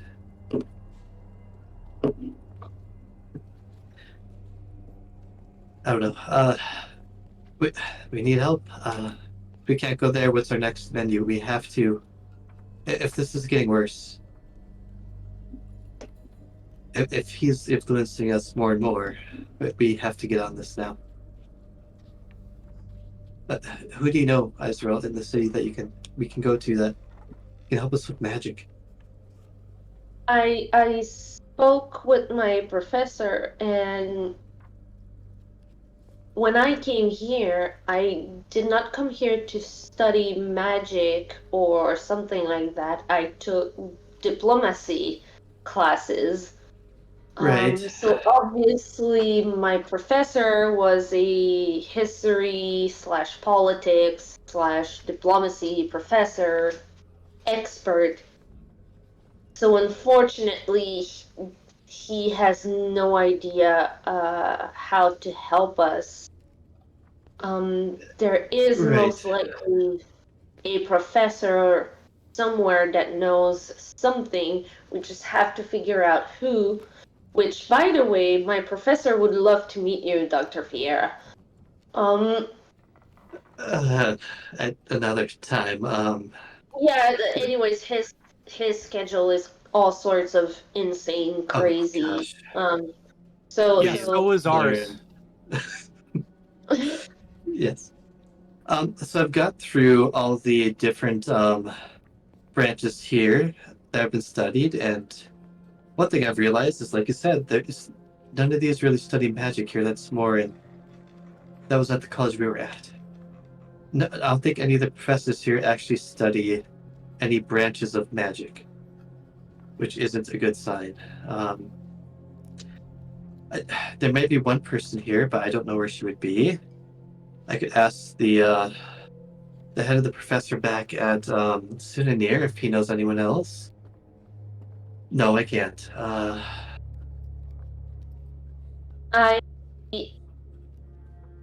If you describe this person to me, I could send an I've never seen her. message.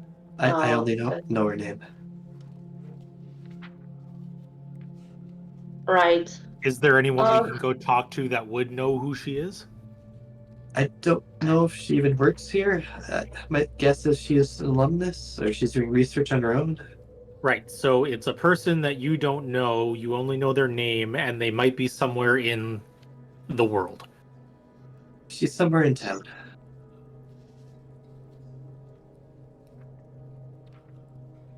But she's the only magic user I could think of that is at the level we need for help.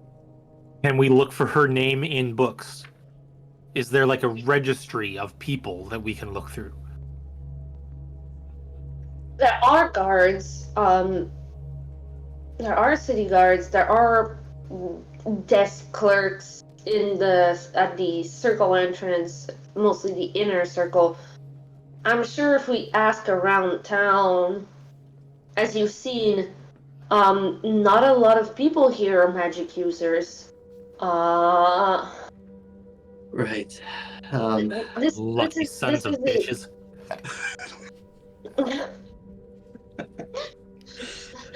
I just love that we just heard the straw after. Can't even blame you, Eric, after all this. No, I definitely understand, and I'm starting to be on your page with people not messing with my brain. Thank you. How did, yeah, there it is. How does your animal thing work? Excuse me? How does, when you send an animal, how does it work? How does it know who to go to?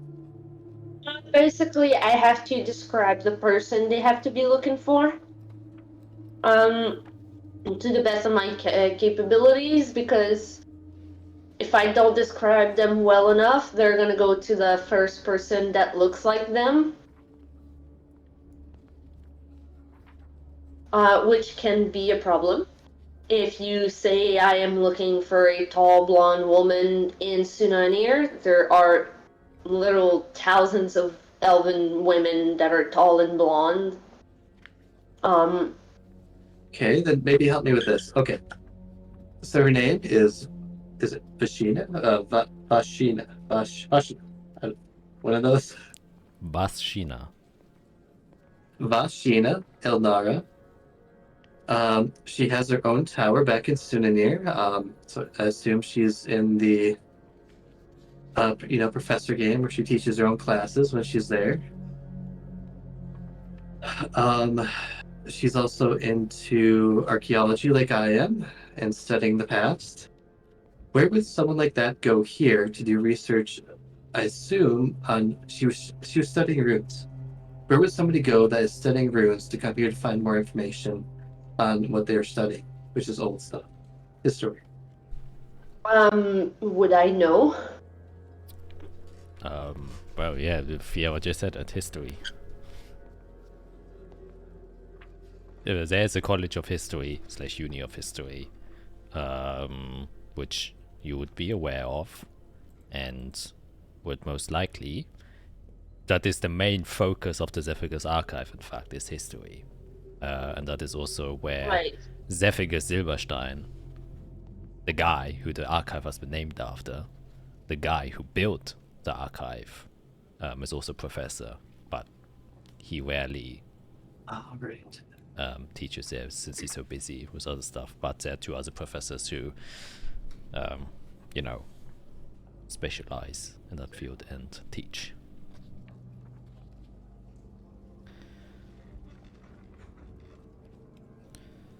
Right. So she would have studied at the history college. Right. Ooh, I guess there's a chance she's a professor. Let's head there. Unless you know some other.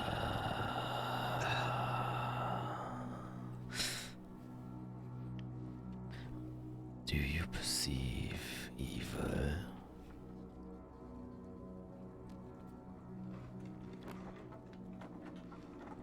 So you guys, what did you have for breakfast today? Oh. Oh, you know what? We have That's- hours of content for that. Let's go talk about every course, and I'll actually grab both their hands so they walk with me. And How about I tell you a little bit more about what I did while I was here as we walk away from this place? don't skip a beat. You grab your friends, stand the up, Wizard of Oz. yeah, Yes, exactly. and then just walk out. Door opens, door closes, and you just Humpty Dumpty walk outside. And I just start blabbering about my long nights of searching for Servilon, and I just blah blah blah blah blah away until we're out of the library. Yep. Yep. You step outside. Where do you wish to go next? So which one of these is your history branch? I'm pretty sure I would remember where Yeah. it is. Yeah. It was Unless I 100 years completely ago. I forgot. don't know. Like I said, Let's go that way. like I said, the 10 towers have a sigil, each on them big, so students can see which they belong to, so it's easy enough for you to recognize. It is up north, and the one on the right next to the gate, which you will then step towards too. Now, what is your plan of action as you kind of get to the entrance of this college building, and it's quite obviously the largest one? We can see that the next separation into the next tower is longer than the other ones, and you can also see that the large building in front of it, this one, has also the sigil outside of it. Seems like it's also a dedicated building that belongs to the University of History specifically. I just want to point out before we go in, we're going to go looking for someone that we don't know covered in blood. I can't clean this up at the moment. And also we have to keep in mind that professors are extremely busy, so even if she was here, it doesn't mean that she has time right away to receive us. So mayhaps the cleanest of us should I have a make an letter. inquiry to I have a meet with. letter of introduction, so she should see me if she's a professor. Which I guess I'm not sure if she is or not. Well, let me go inquire if she's actually a professor here. We can wait outside. And yeah, you guys probably should get cleaned up before we meet anyone. At least wipe the blood off your faces and clothes. Sure. And you said her name was? Vishina Ilnara. Okay. I'll be right back. And I'll walk in.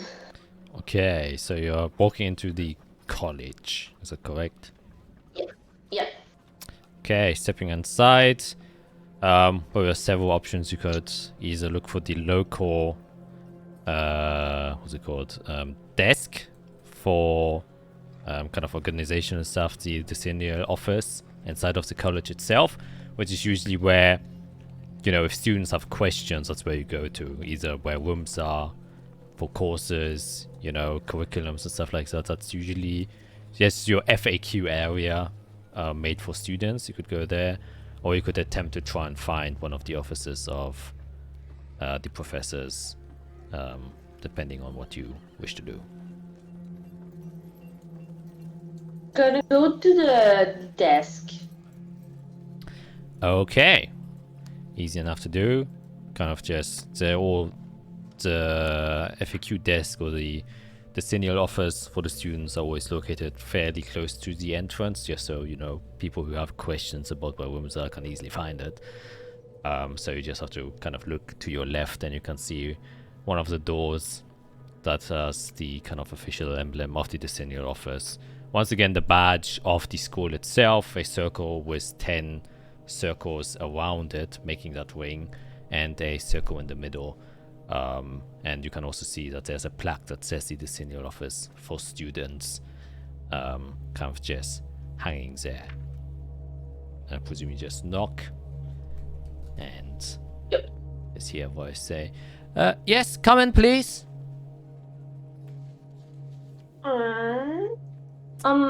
Hi. I just have a quick question. Yes, of course. Please come in. I'll walk in and close the door behind me. I'm sorry. My name is Isarel Leafina. I used to be a student here a very long time ago. I was just wondering if a certain Vishina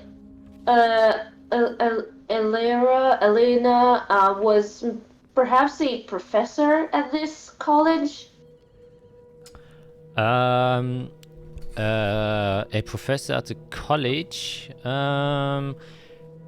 The name does not ring any bells, but it might be potentially a foreign visitor.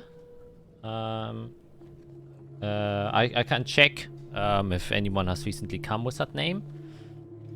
It would be greatly appreciated if you could, yes. Yeah, okay. Well, just wait a second. She kind of stands up, and you can see the area is, you know, very typical student office like. There's like a front area where you can sit down for people who wait, a desk, the space behind her, and then a door behind her where it seems to just continue further, where she kind of stands up, just kind of leans around the door. Yeah, Torvald, can you look if anyone with the name of Vashina Till something has recently come in? Yeah, thanks. Alright, we will search for it. Might take a minute. You could take a seat if you will. Any other Thank you. questions? Not currently. Thank you very much. Alright, very well. And a few minutes pass. You can hear like a ding. She kind of stands up, goes around. You just can see like a hand reaches around. She takes a paper and kind of looks at it and says, yes, a Vashina Elnacha has come from Zuna near. It was about 6 Voss ago, it seems like. She's currently from her expeditions from the Sevalon World. She has returned to the archives. Is that the person you're talking about? It is indeed. Oh, very well. I presume you wish to meet this person? Yes. My group and I believe that she might have answers to some very pressing questions that we have. Yes, of course. Alright. Well, since she's a foreign professor, she's currently inside of the abroad council office. So you will be able to meet them there. She has her own room, room 301, which you can go to, and you can ask at the reception whether or not she will receive you. That, of course, is up to her own discretion, but that is where you can find her. Thank you so much for your help. Would you mind putting the room in writing just in case I forget? Because I don't trust my brain right now. Yes, of course. Just wait, hold on. Let's get me a pen. This one doesn't seem to have any ink inside of it. Okay, let me get this one. This also seems to be empty. They have pens? Of course they have pens. My gosh. And So advanced. she writes one and puts you in with the room number. The foreign office 301. For what it's worth, a pen is just a tube with ink in it. Yeah. Like, Yeah. it's pretty simple. Yeah, I know. Well, you also need that like a metal ball at the end, right? Wow. Not Yeah. necessarily. ballpoint If we're pen, talking yeah, but- about, Yeah, okay. Yeah. if we're talking about like an ink bloom or something, Yeah, like calligraphy pen. Yeah. Squids are really far though, so where do they get the ink? Shut up. We have to look into this. I don't know. flowers or something. Squids are really far from here. It's a land squid, okay? Where do they milk the squid? Okay, you show Oh me. my god. Do squids Where do ink? they keep the squids? Aren't I the- don't know. My question is, are we playing DnD or Minecraft? that's what I was about to say. But Minecraft, it's the octopus high that Uh, you get the ink. I don't know if it's introduced skits yet. we're gonna figure this out. Okay. Yes, you receive this note where her room has been written down and the location where to find them. And it says, "All right, if that's it, then have a nice day." Thank you. Have a good day, and I'll just walk out. Yeah, walk out the college building as well, I presume, and find. While we're waiting, can I do one thing? Of course, you can. I'll just like, I'll see what I do. Grab another like student that's walking in or out or whatever. Probably a gnome again, because why not? Yeah. I need to practice my gnomish. Okay. Yeah. Excuse me, do you have a moment? I just have a question for you. Make a persuasion check. With advantage because you're speaking Gnomish. Since you are a blood-covered individual on the side trying to talk with young students, it is a bit weird. Can see a kind of younger Gnomish individual come out, very long ears, very pointy nose, kind of stops, looks out at you. Yeah, sure. How can I help you? I need help. We're trying to find help in the city. We were kind of attacked by magic. Who would you say is the most upstanding individual in the city that would be most knowledgeable about like magic, the arcane sort? Well, you may be in the wrong place for this.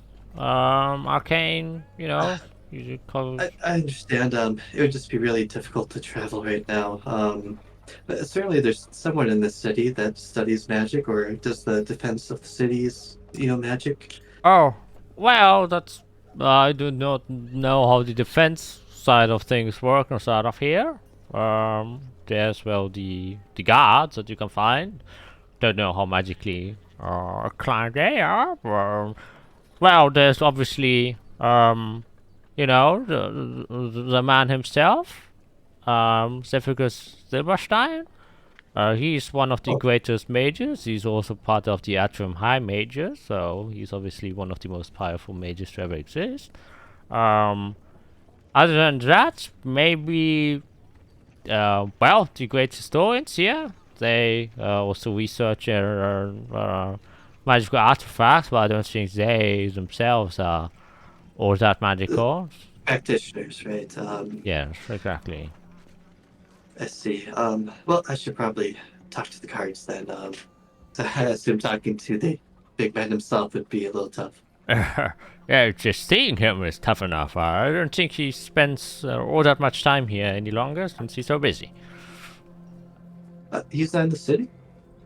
No, with all the political stuff going on, you know, the Atrium High Mages obviously have to take care of most things. He spends most of his times now in the Corvus Magical Institute, and then he sometimes comes back to oversee the archives, make sure everything's alright. But yeah.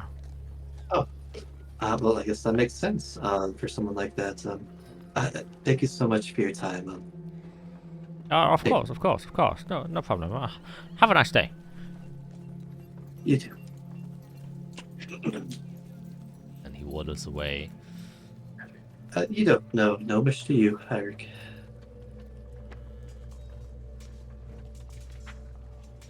No, I don't. That comes in handy. Anyways. Isaiah steps out. Right, so she is here. Not here, but she is in the city. She's at the Foreign Council office. As a foreigner teacher, professor. That makes perfect sense. That sounds like the lady I'm looking for. So, we could go over there and there would be someone that could take either a message or you know, like we could get If someone could deliver a letter, if she reads the letter I was given, she'll probably see us. Well, that's what I mean. We could go to the foreign council office, and someone there could deliver the letter to her. Yeah, perfect. You've never met Mr. Zerkstein, have you?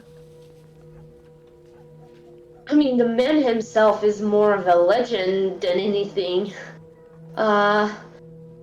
Everyone knows of him. Everyone says they've seen him maybe once, or was it a ghost? We don't know. There's like all these rumors.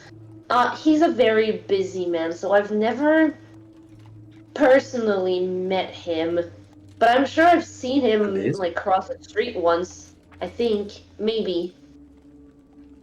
I don't know actually. Well, hopefully one day. But yes, let's head to the office. It sounds like there's not many other practitioners in town. Yes, but please, for the love of everything, let's get you guys cleaned up. The way I can't really do it with magic at the moment. Oh, let's go back to the inn and get you cleaned up, and then we'll do that. Because this is a college town. They're not used to seeing people just strolling around with, like, blood and soot and, like, demon ick all over themselves. Although we haven't seen a demon yet, but I'm just saying that it's not something that we see every day here, compared to maybe Sunanir. Make a good point. Okay. So I presume you will proceed back to the Sunset Inn. Which we can cover forward is pretty fast, right? Like I said, the city is a whole lot smaller than Sunania. It's almost surprising how quick you get to where you want to be. And like just a normal walking pace, you will get there 5 minutes. And so you kind of enter back inside of the tavern, or the inn, I should say. It is now around... Where is my time? There it is. Probably now like early afternoon, since you were kind of running back and forth the whole time. So maybe like between 2 and 3 o'clock. We've done so much, and it's been like 4 hours. This is a repeat of Sunanir. Just chaos from day one. Always. Gotta. The second we get anywhere, Always. we're just... And it's not even Yeah. my fault. I didn't do shit. Yeah, you get there. Obviously, Endel is happy to see you. Depending whether or not you go into Endel's room. But he probably sees you approaching from the balcony. As he kind of says, Hey! Hello! I'm above you! Hello. Head down, chick. And looks confused and he goes I inside. am down. And you step inside, go up, and well, it depends. Do you go into Iserel's and Irik's room, or do you go into Fiera's, Endel's, and Tila's room? I guess I'll clean up in my room and meet you guys afterward in like 15-20 minutes. Actually, let's make it half an hour. I'll pull out that wooden box I have. Irik, do you mind looking at this? It might be something she recognizes. Oh, okay. It has to be open somehow. You can figure it out. And then figure out what it does. It's old. Whoa. Whoa. What? What? So I'm just opening a box. It was the box given by the gentleman we visited. Right. I assume it's fine. Okay. It's probably old.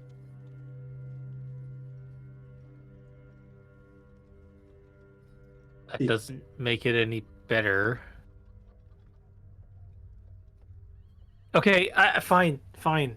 Might be magical. Not a way to convince him. No, yeah, see, she's learning.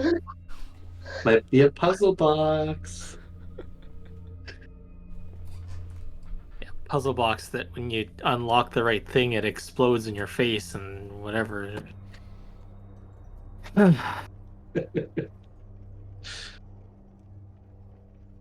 Yeah, so what do you want to know? What am I doing? I just want to know if it.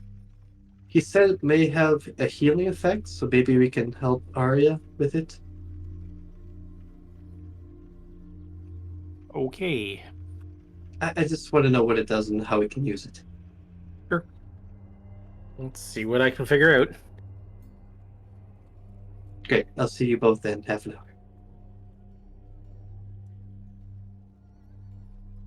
Okay, I guess you can start with Eirik and Icewell, as you're both in the same room. You go inside, the box gets handed over to you. This very splendid, well-crafted box. It feels extremely smooth, very nice, very elegant. As a master craftsman yourself, this truly is pretty damn good craftsmanship, to say the least. And with an immediate glance, you can see there's no lock whatsoever on it. You can literally just open it. Oh, well, that's fun. Will you open it? I guess while Izarel goes and cleans up and gets changed or whatever, I'll turn the other way. I won't be looking. Okay, and then you open the box. I'm not actually changing because I'm the only clean one here. Oh, don't gotta brag, whatever. He still turns around and opens the box. And inside you can see very fine white linen cloth, or like a cushion that's been placed inside of it. And inside you can see a small, very finely carved statue out of what seems to be like pure porcelain white birch wood of a beautiful woman in a long plain dress. There don't seem to be anything special on the dress. The hair is kind of curling around her, and she has the posture of like a very extremely splendid woman who's like grasping both hands together up to her chin in somewhat of a prayer position. And while the box is this big, the statue itself is this small. All right, I'll throw on my goggles and I'll cast Identify and see what I can figure out. Okay. You identify this as an effigy of Saint Maria. And I will send you the description of what this item can do. Or you can do it even easier. It isn't magic. You can just look it up on D&D Beyond, if that's easier. Okay. And then you can read through what I'm it sorry if it's cursed. You fuck. Okay, while he's doing that, I'm just gonna leave. I'm gonna walk out of just be like, that's it. that's it. I wouldn't even blame you. Yeah, while he's looking that up and reading that, we're just gonna jump back to Fiera as you step inside, obviously, and kind of greets you. The only difference you see as you come in is Tila is awake, and great. there are a couple of books stacked next to her, which seem to be freshly bought. And and there's kind of there. He's sweating a bit. Probably did one part of his workouts already. There's Good. okay. You seem to be a bit distraught, I guess. Yeah, give me 5 minutes. And there probably isn't a bathroom in there, is there? Because this is a lower standard. At lower standards than you're used to, yes. There is a common bathroom that can be used. Or bathhouse. Yeah, I'll just grab what I need to go bathe quickly. I'll be back in a few minutes, and I'll get you up to date. Okay. I was, just wondering why the hell you got blood. But I guess that's for a later date. And Tito also says, hi. Good afternoon, Teal.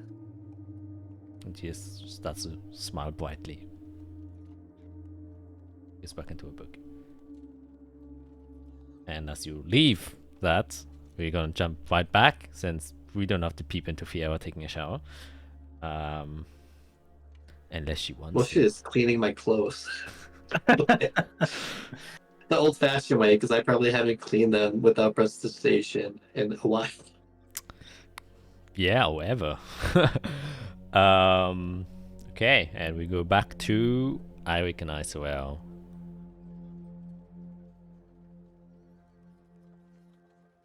So, what's in that box?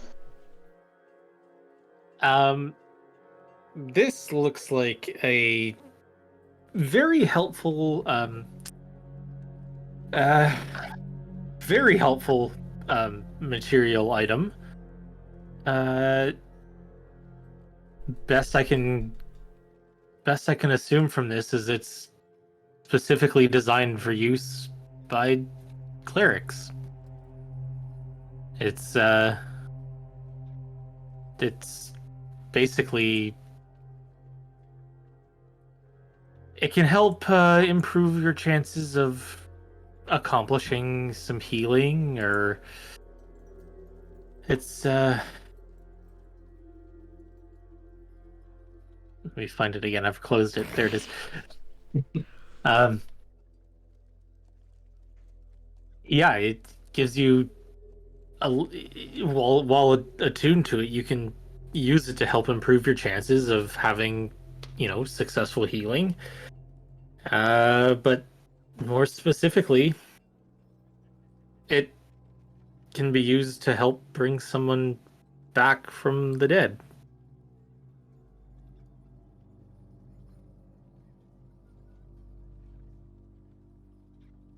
From what I'm gathering, if things go wrong in the next couple of hours, that could be useful. I don't want to think about it, but Yeah, I don't want to think about it either. It sounds like we have a safety net with this.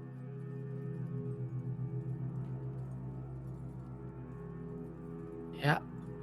I mean, I can't really remember. We're supposed to. I mean, Fiera got this from. I cannot for the life of me remember his name. Yeah, like me last time. Sounds like Yes, Telding. Oh, right, there it is, right in front of me. Yeah, cool.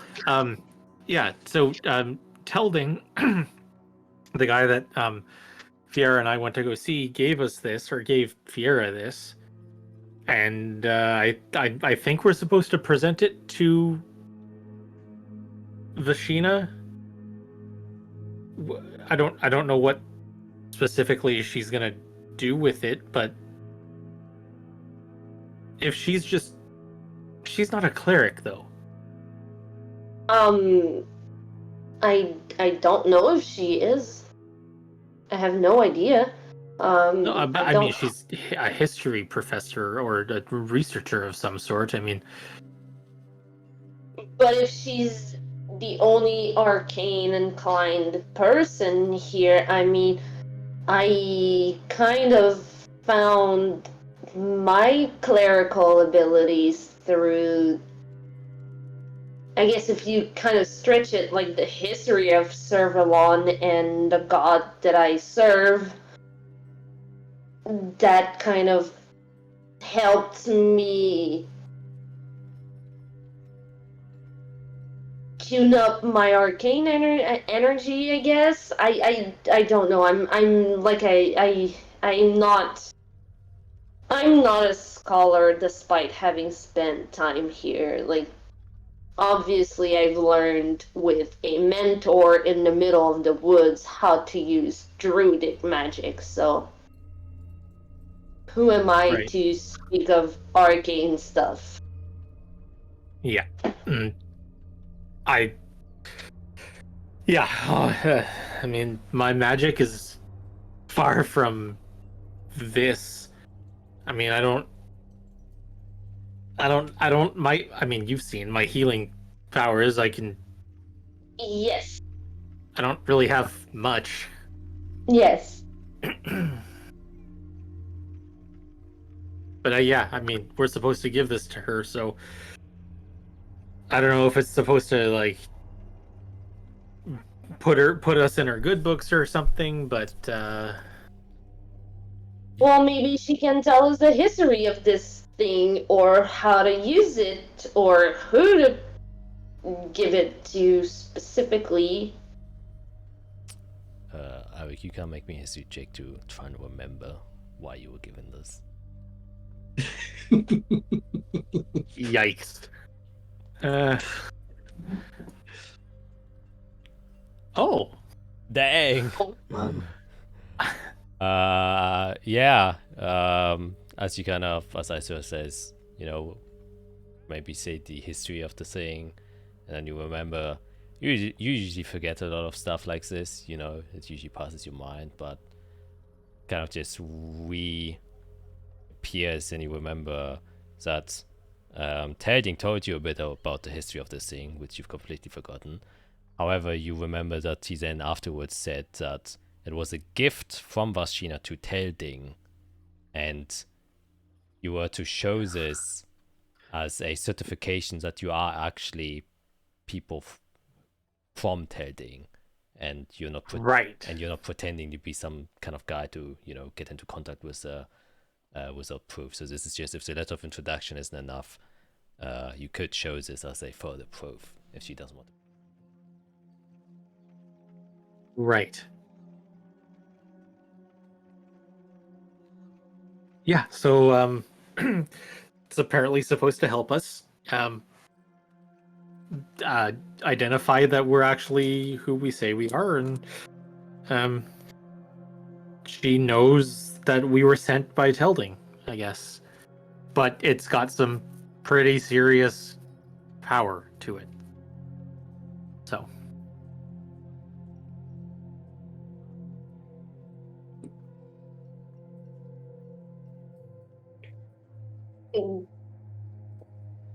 Cool, I guess. Yeah, I mean that's as much as I can say about it. Really, I don't really know what else to do with it. So I'll just close it back up. This is the day where Isorelli Fina is rendered speechless. Okay. And with that, we will go back to Fiera vigorously washing her clothes, trying to get blood stains out of clothes. I know. I was thinking that too. But you're lucky, your clothes are completely black, so there isn't really much visible. Doesn't have to be perfect. But it's good enough. I'll come back to my room.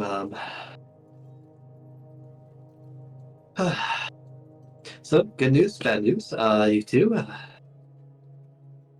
The first is kind of bad news. Arya was attacked. She is at the hospital right now. But she is receiving good care. And we may have a lead to get rid of this. Well, all of our troubling blood problems, which I'm headed to right now. So, good news, bad news. It's the first time that Endel is speechless. I know. Yeah, unfortunately we were attacked by something we couldn't fight back against, You but we found help. like attacked? Like you got stabbed? Attacked in a way that is done with magic. One that I'm familiar with? One I can't bring up because it would just make it that much worse. See if he gets it. Yeah. He's like, But I think we should focus on the good news. I believe I have an ally here in the city that can help all of us. So I plan to go meet her right now with the others. I mean, a problem isn't a problem if you can solve it. That is the perfect mindset. See, you really are my prodigy, aren't you? I know, I learned fast.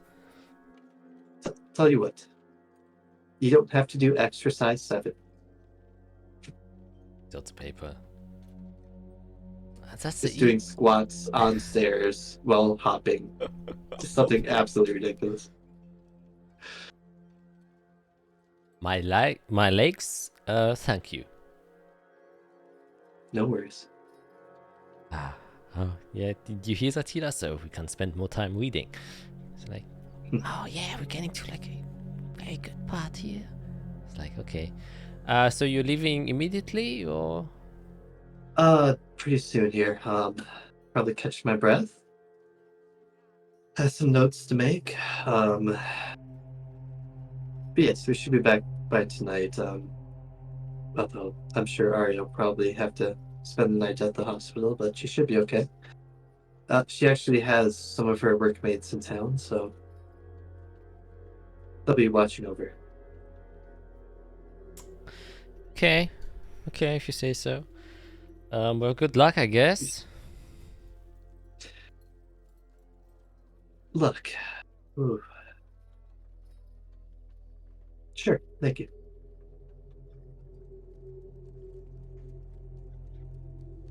You know what? Let's take a quick lesson. I have 15 minutes. And I'll just go through how luck is something that doesn't exist. I mean, the only thing that exists is like facts and like physics and, you know, And he's like, things are what they are. Luck doesn't come into it, you know. She goes into the just an absolute weird tangent thing. Yeah. Mostly to distract herself, but also to give him a little bit of a lesson. Mostly to distract herself. Yep. And then it's like, he just kind of listens as he always does. Tila as well kind of puts a book aside and just also listens. Do I have dice or cards? Hang on here. I don't think I do. I have a yarn. I don't think I can do anything with that. I don't know what to do with this yarn. I'm gonna figure it out. Make a jump I have a rope. ruby. Yeah. Perfect. I have a ruby. This one's ruby because we got from Glamour had like multiple sides. Oh, you mean like a dice? Yeah, like if I rolled it, or if I use like my ink to put like numbers on it, could I make a dice out of this ruby? Yeah, sure. It's sharp edged. Perfect. I do that. Okay, so there's luck, and then there is math, and then I go through how if you roll dice a certain amount of times, it literally can only land on the side a certain percentage. So if you roll it like 1,000 times, it's just gonna roll on these sides, all the same percentage, and it's not luck. So that is what my talk is about. You just showed them the probability curve of the dice rolls. Yeah. Yes, that is what I do. And they're like, oh. And they're just kind of like, oh, let's see if they understand it. And this is why the house always wins, because they use probability to win more than lose. So, would you then say, if you then did win, wouldn't that then be luck? You have... No. Okay, we're gonna go from the beginning. And I restart the lesson. And that happens. So I'm probably late meeting up with the others now because we're going to another 15 minutes of probability and statistics. Yeah. Okay. And it seems like they have a hard time wrapping their head around this concept since they literally Yes. didn't went to school. They've read a lot, but this is, you know. So, Yeah, I try to use simple numbers, right? Like 1 through 6 or whatever the ruby is. Yeah. But these are still. Yeah. You're still trying to teach them math and statistics. Yes. Yeah. And they just are confused and they're like, okay, I think I gotta take a brain now. Well, I looked for his like workout sheet that I gave him. Yeah. Just kind of pulled over. At the bottom, I write math lessons at the bottom of it. Just put it back. Oh, she's so cool. She's so cool. I'm just trying to bring out your potential. Yeah. Yeah. Okay, we'll start simpler. It's here. But He accepts his face. And then he says, just leave. Just leave. yeah, I'll go knock on the other door. We're still sitting speechless. So I imagine just looking at each other.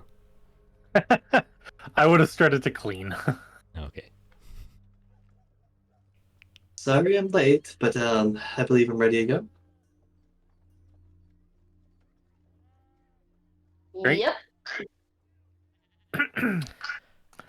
Okay. Then ready to go these people are, and you step back inside of the inner circle. And, you know, having Isobel there, we also have a letter of Tarandel. It's easy enough to get inside, or if you just go to the same entrance you were in before, the guy recognizes you and he isn't an asshole. Yeah, so you get back inside, you search out the Foreign Council, and it's easy enough. It's the set of buildings that is on the southern side here of the inner circle, where you can see one of them has a big plaque that says the Foreign Council office, where you can just step in. So, you know, it's like your typical kind of just what's it called? Large white structural buildings that probably has a lot of meeting rooms and stuff inside. This one seems to be a bit more, you know, built to accommodate a lot of people. So not like the very inconveniently built Elven architecture, which is very slim, which you won't have many living spaces or meeting spaces inside. This one seems to be built a bit wider to accommodate for the fact that probably, you know, to house people from different ways. So in a sense, it kind of looks more like a, you know, usual inn, and has multiple stories as well. Step inside, once again greeted with a Jesus Christ, the word is missing me. Why am I blanking on such an easy word? Not office space. It's not an office space. What's the front court again? A lobby? Yes, a lobby. Thank you. Enter into the lobby. It's nice and clean. White marble mixed with some orange tints here and there. And someone sitting at the desk as usual. That kind of just, you know, notice you approach. Young half-elf man. Who then just kind of greets you. Good morning. How may I help you?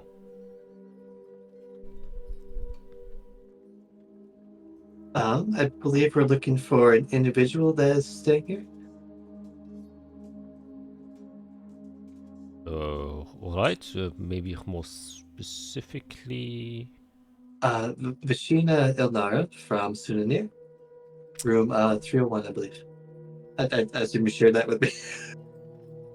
Yes, absolutely. Okay. I am not withholding that information. Alright, very well. Let me see if she's currently in. Yes. Alright. Well, if you already know where she is, then you may visit her. Or, Oh, perfect. That's a little bit easier. or would you prefer me to cool her down? I guess I don't wish to disrupt her. Can you just say individual from Souvenir that is a friend of oh my god, my name is blank. I know his name. Elding. Telding. My god, Elding. Jesus. I know this. Yes, Telding Venahouse is here to meet with her. Alright, in the name... Oh, and actually, I'll take the letter too. Fear. Oh. And a note. Ve- You can give that to her. Very well. Then just wait here for a moment while I get you. Kind of stands up and then walks away. And before he walks away, he kind of just, just takes points to one of the. You can see that there's a long hallway that goes down one side. The one he was kind of on the opposite side where he was going to, and he says, you can take the office space in number 3. It should be free. And then I shall send her there if she's available. I presume you're here for a meeting? Yes.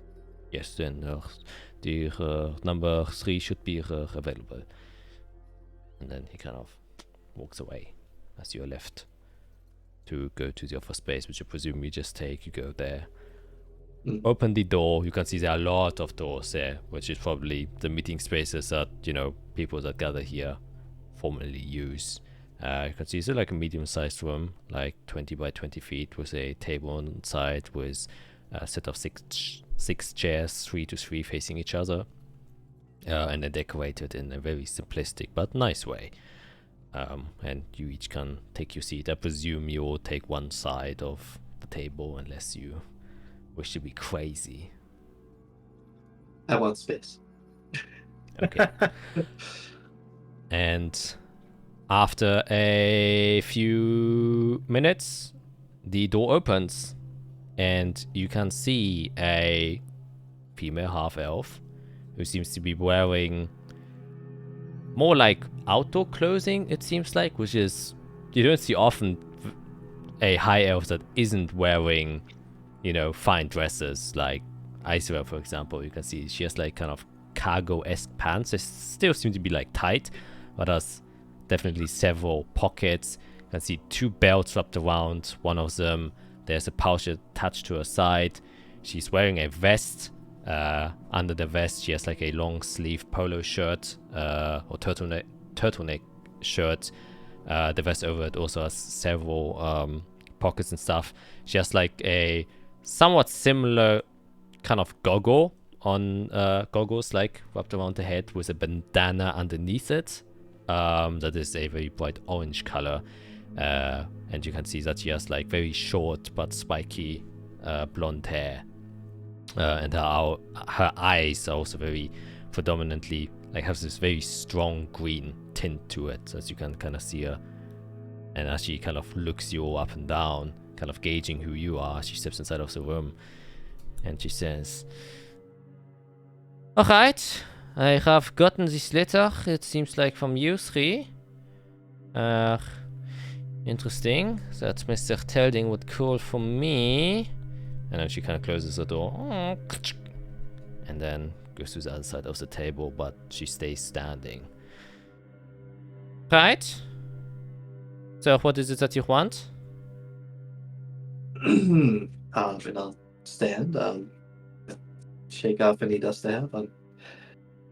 Well, first, how about introductions? And I'll go to take her hand.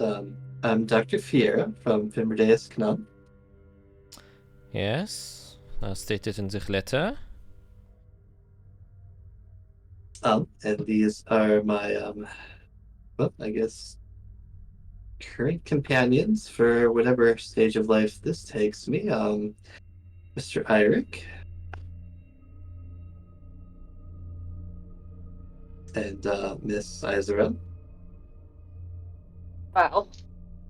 Also, Cyril Leafina from Corvalli. right. Well, I presume you already know who I am. I'm Vashina.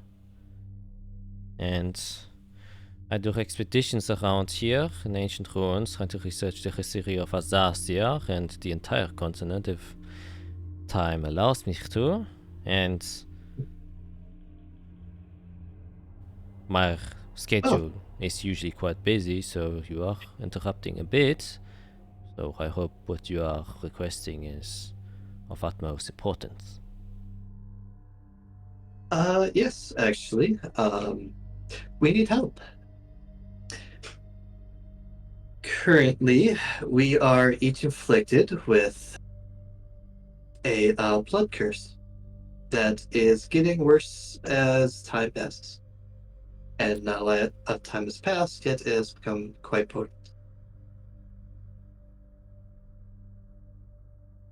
And all of you are inflicted with this blood curse?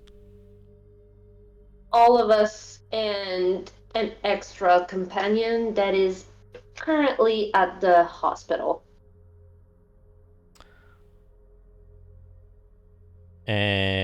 Right, and what makes you so sure that it is a blood curse? That is not usual magic being used nowadays.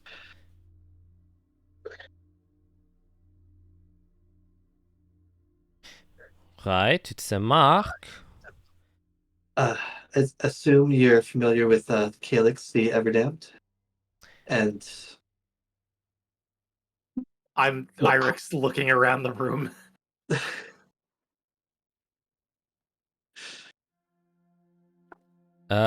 Calyx, yes. Infamous criminal. Of course, who hasn't? yes, long story short, he was in Souvenir for an exhibition that was put on, and he cursed everybody in the audience.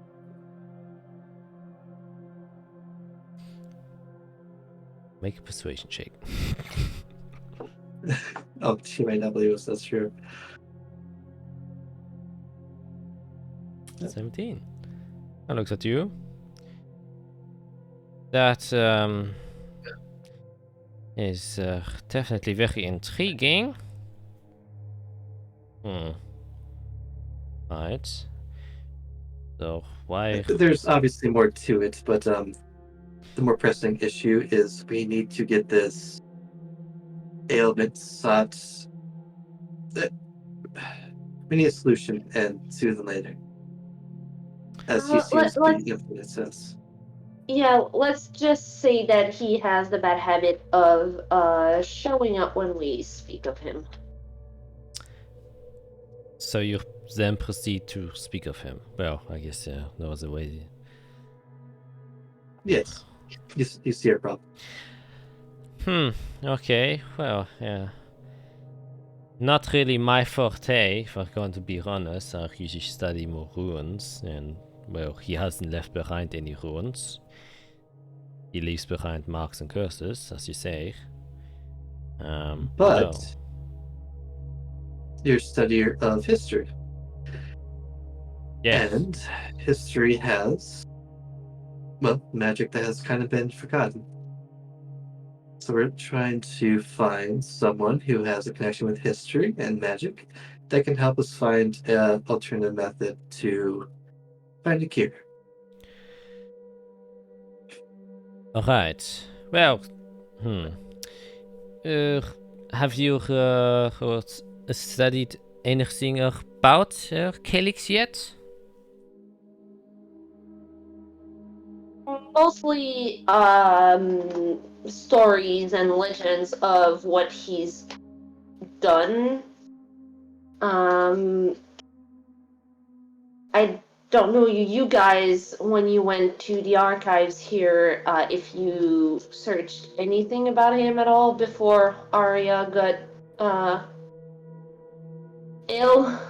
Oh yeah, there's a shelf that was labeled Calyx the Everdamned, and it had like a whole bunch of stuff. No, of course we didn't. It's not like the easiest thing to find information about. Hi, I'm sorry. I apologize. I'm very just like high strung. Right. We were in the process of researching when he invaded our minds, I think, to distract us. Alright, well, to the best of my knowledge, I have not studied him specifically. He crossed my paths a couple of times, just out of infamy. And Like physically, you've met him? no, Or no, like just... no. Okay. Well, there is Don't, one. Well, don't meet him. have you heard of Xerxes Gibbeth? And how he cursed the entire town and created the Velmuth blood curse? Yes, he's also a very famous figure. Right. I do believe these magics, while different in some aspects, are actually quite connected. Well, that is a curious theory to make. Obviously, I presume since they both use blood, it's an obvious connection that anyone would come to. However, that is the only connection they have.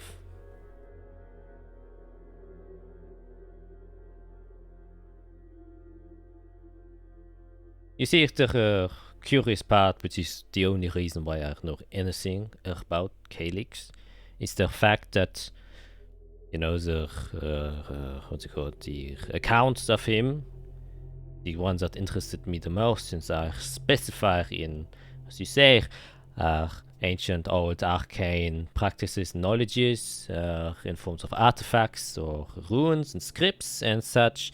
And the interesting part about Calyx is there is no connection to any sort of magic. Anything that he's connected to is either described as being unseen, not understood, or that there have been no cures or anything for. He is most famously for being impervious to magic. So. Right. We did look into his capture, and it seems like he made his own prison because Colas was unable to hold him down or even touch him with any objects, as anything that touched his body more or less just disintegrated or couldn't even get near it. Yes. So, as your local expert and you're seeking magic that might help you, I think you might be looking in the wrong direction. In the case of Calyx, at least. I think what you're looking for isn't a magical solution, but something that is tied specifically to Calyx. Now, I do not know what it is or what you might be looking for, but there are many other different things that we do not understand yet. For example, the holy powers of the Holy Lichniers or the Lightbearers that supersede any normal powers of the normal individual.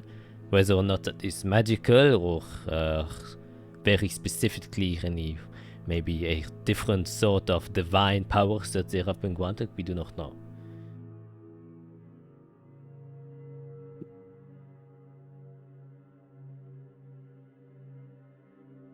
Well, not yet, at least, but one day word should get out.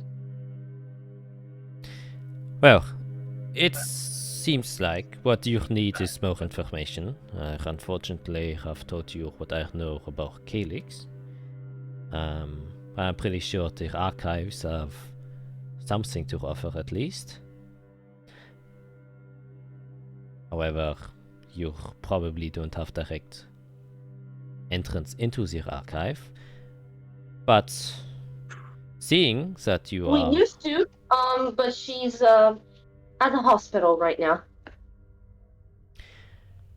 Well, let's just say I am also wish to have something done for me, and we can maybe exchange.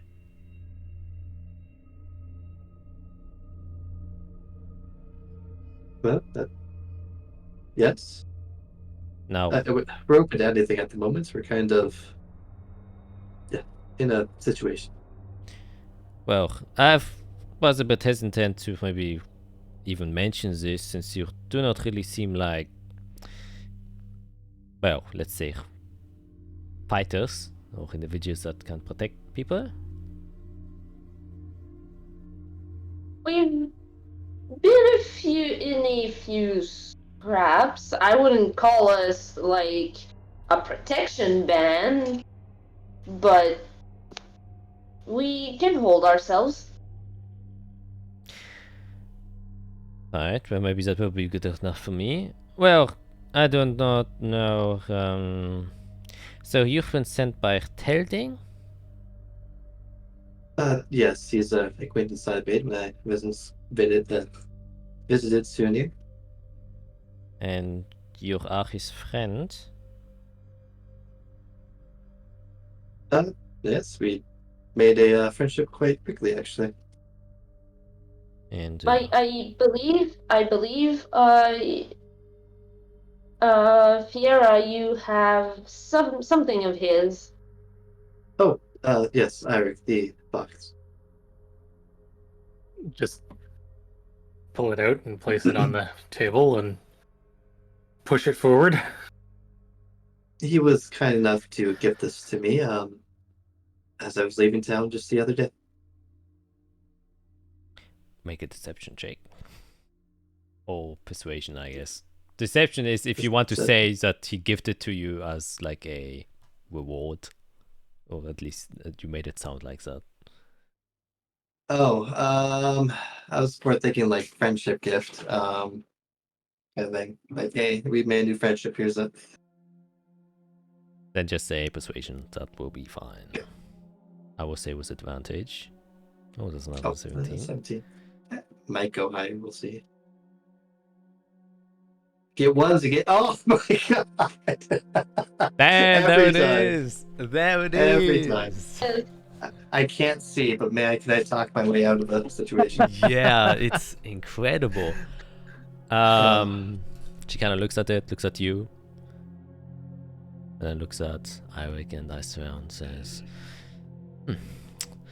well, he has given you this quite personal piece I gave him.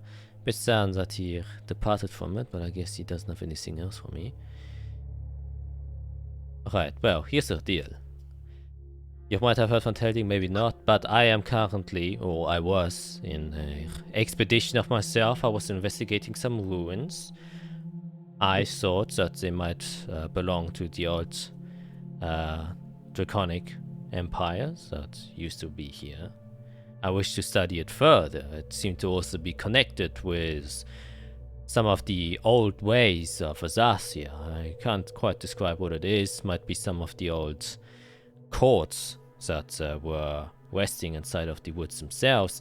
However, the protection band that I was accompanied with was called back, and none of the military garrisons or forces are willing to accompany me since of the strange political issues going on in Azathia right now. So I'm currently empty-handed, and I most definitely won't go there alone, since the woods are famous for dangers.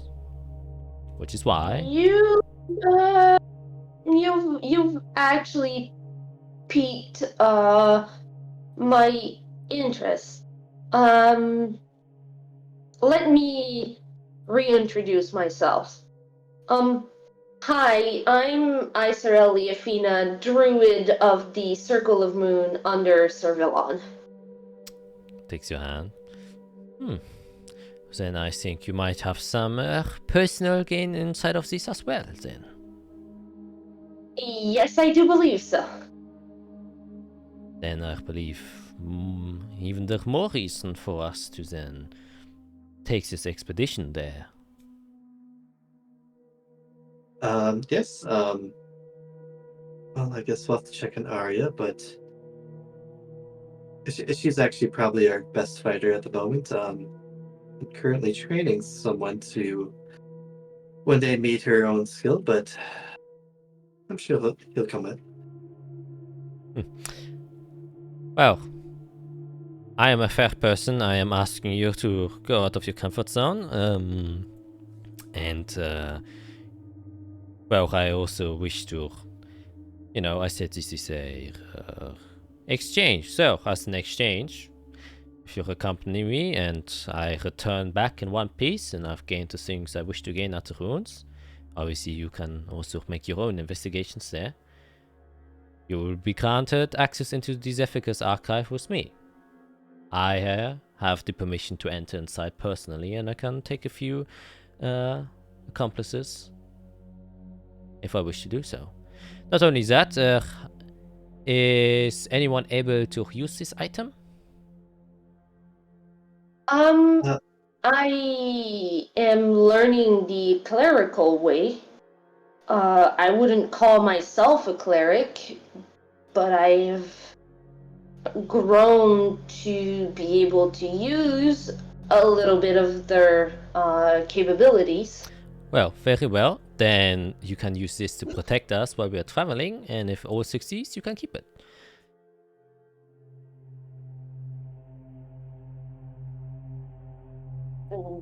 That is very generous of you. Well, it also helps me staying alive and such. I know of its properties. So I think Truth. it's only logical that I would give it to someone who can actually use it. Would be useful or useless in my hands. So, I heard an unannounced agree to this exchange. Oh, yes. Very well. Well, one last handshake.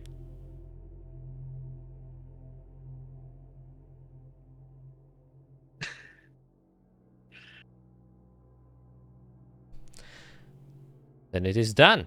Well, I will still have to do some preparations on my end, so we won't be leaving today. It is already afternoon, and I think the best time is tomorrow in the early morning at 6 a.m. We are meeting at the southern gates, and we will exit from there.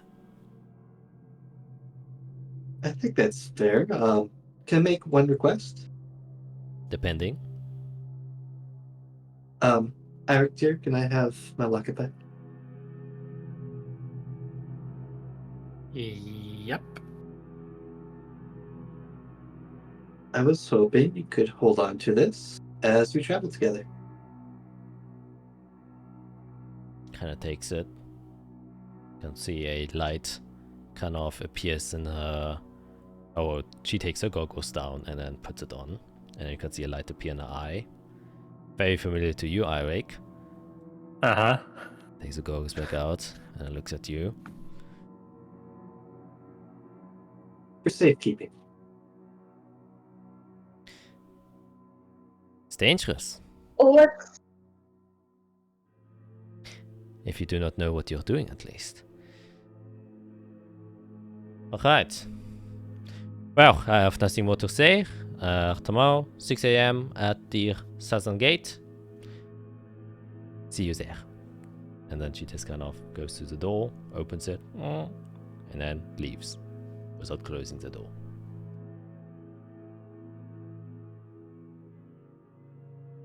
Are we gonna have Arya with us? we need to go check on her. Yes. Also, if we're rune delving, I need to go get supplies. Oh, I don't have a lot of money. I don't think you guys understand how freaking excited I am about this expedition. This is everything I understand. I don't. I this is one step closer. This is one step closer. We need to get ready for tomorrow. I need to make sure that Arya is going to be okay, though. Ooh. If I bring in Dell, who's gonna watch Teal? I mean, technically, his training isn't complete. I would feel safer if Endel and Tila stayed here for now. Mostly because we don't know what's going to happen with Tila while we're gone, and True. I would No, hate it's fine. I would hate for her brother to just disappear in the woods and not come back if anything was to happen to him. You know? True.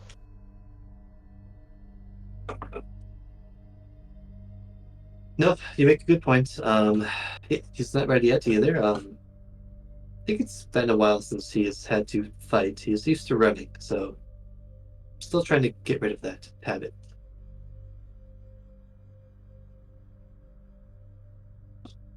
Very well.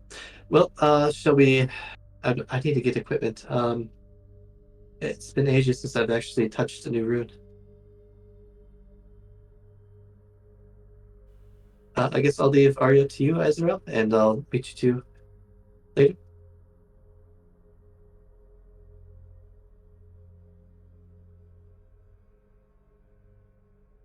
Yes, let's go prepare. Alright. Okay. Did she take? She didn't take the No, she didn't. statue thing. Nope. Right. Okay. Then you leave and separate. As you all know, always bodes well. And we're gonna just follow, I guess, Iso and Arik for now. Since I don't know what they're trying to do. So you said she's at the hospital, right? Yeah. Oh, okay. Yeah, let's I don't know what you want to do. I'm not forcing you to, but I would like to go back there and see if we have any news on her current state. Yeah. Well, like I've said many times, I'm not gonna go and do anything alone. So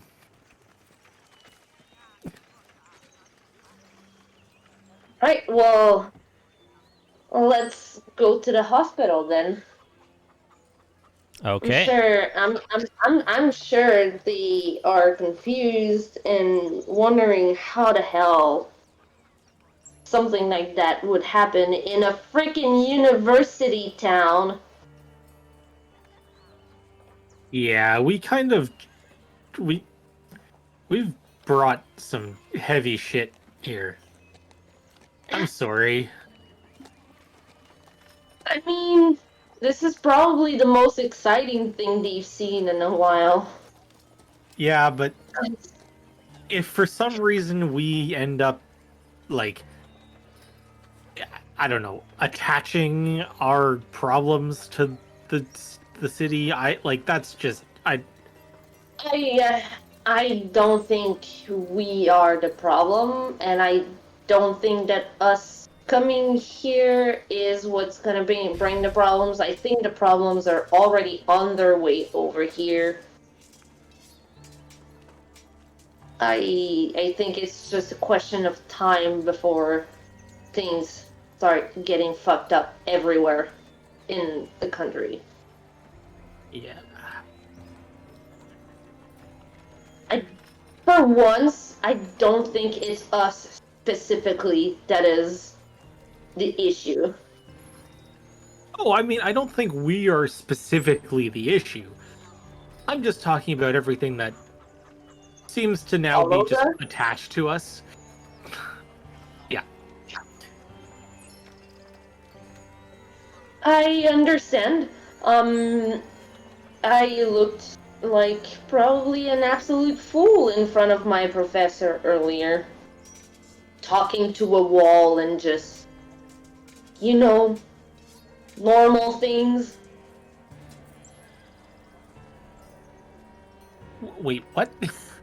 you, you're just talking I to a had wall? I had a visitor.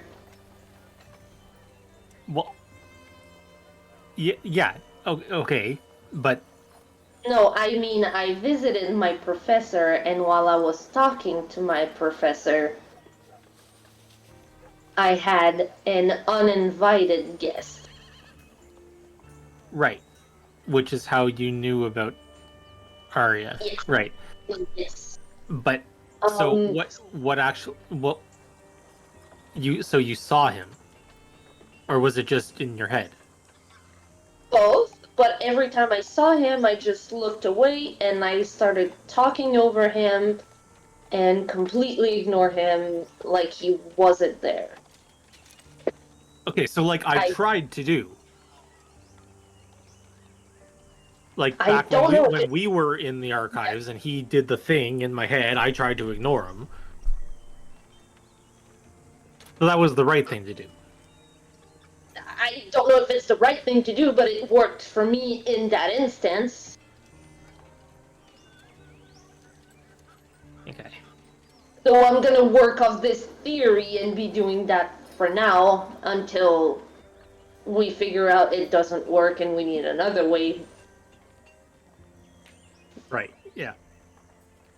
Ugh. Anyways, so yeah, the hospital then. Yep. You then waddle over to the hospital. Get to the outside gates and inside of the gates. And you can see a bunch of nurses are running around. And yeah, you can just stop one of them. And then guess what do you say specifically? Just hi. I was here earlier with my one of my other companions. We dropped off our friend Arya. Yes, and you wish to visit her, or If possible, or at the very least, just see her or know anything about her condition or anything. all right. Then just please take a seat, and I'll just look how her status currently is. All right. Great, thank you. Okay. Goes quickly away. Returns with like a checkboard. Yes, seems like she has just been taken out of the emergency wards 10 minutes ago. He's currently still unconscious, but seems to be recovering just fine. Oh, You may visit her, but well, she's currently unconscious, and we highly advise that she, gets all the rest and stays undisturbed for as long as possible. But Obviously, yes. as far as treatments go, she should be back on her feet by hopefully today evening. While she might still be a bit unstable on her feet, a good night rest should manage her back to her normal condition, hopefully. is there any information about what happened to her that you can give us? Like, Kind of looks through the papers. Yeah, it seems like since she's a psychic, connection towards magic is a bit stronger, and an interference caused a dissonance between her mind and the magical connections that he has, and just short-circuited her mind a bit, which damaged it quite profusely. If she didn't have any of the psychic ability, it would have been a lot worse. So yes, it seems like that part of her magical connection was somehow attacked through Well, it seems like some of the tethers have been disconnected, kind of separating her psionics to her actual mind, which is why she lost consciousness, and that is currently in the process of repairing. But psychic damage usually heals, for the most part, a bit faster. But the long-lasting consequences can sometimes be dire if it's not dealt with quickly. So it was good that she arrived here early. So I do have a question. Since she is a psionic user and all that, is it safe once she has slept and fully recovered? Is it safe for her to use her capabilities, or is she doomed to have those episodes happen to her? Well, we usually recommend that she averts in the short time that after she's recovered, she should, not immediately use them. That might be dangerous. The full connections between a psionic state and a consciousness might not have been, fully reattached yet, and using it abundantly might cause some further interference. However, she shouldn't have any normal problems unless these connections get detached again. We're presuming there was some kind of interference with her mind in this magical connection from the outside.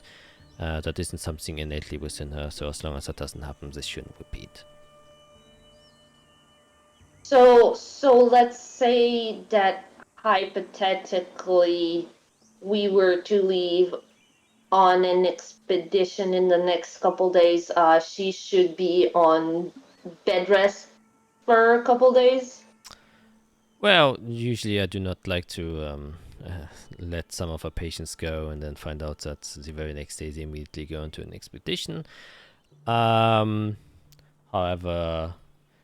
since she is a rather strong-willed individual, I think it's entirely dependent on her. The only thing we recommend that she doesn't use is, like, that her mind isn't attacked, or she doesn't use more of her psionic abilities in a short period of time. That might cause some disruption. Like I said, the damage for the most part isn't in her physical body, but mind. Mm-hmm. So basically what you're telling me is she should not mind link us for a couple days, and that would be the safest option for her. well, yes, anything that has to do with psionic abilities.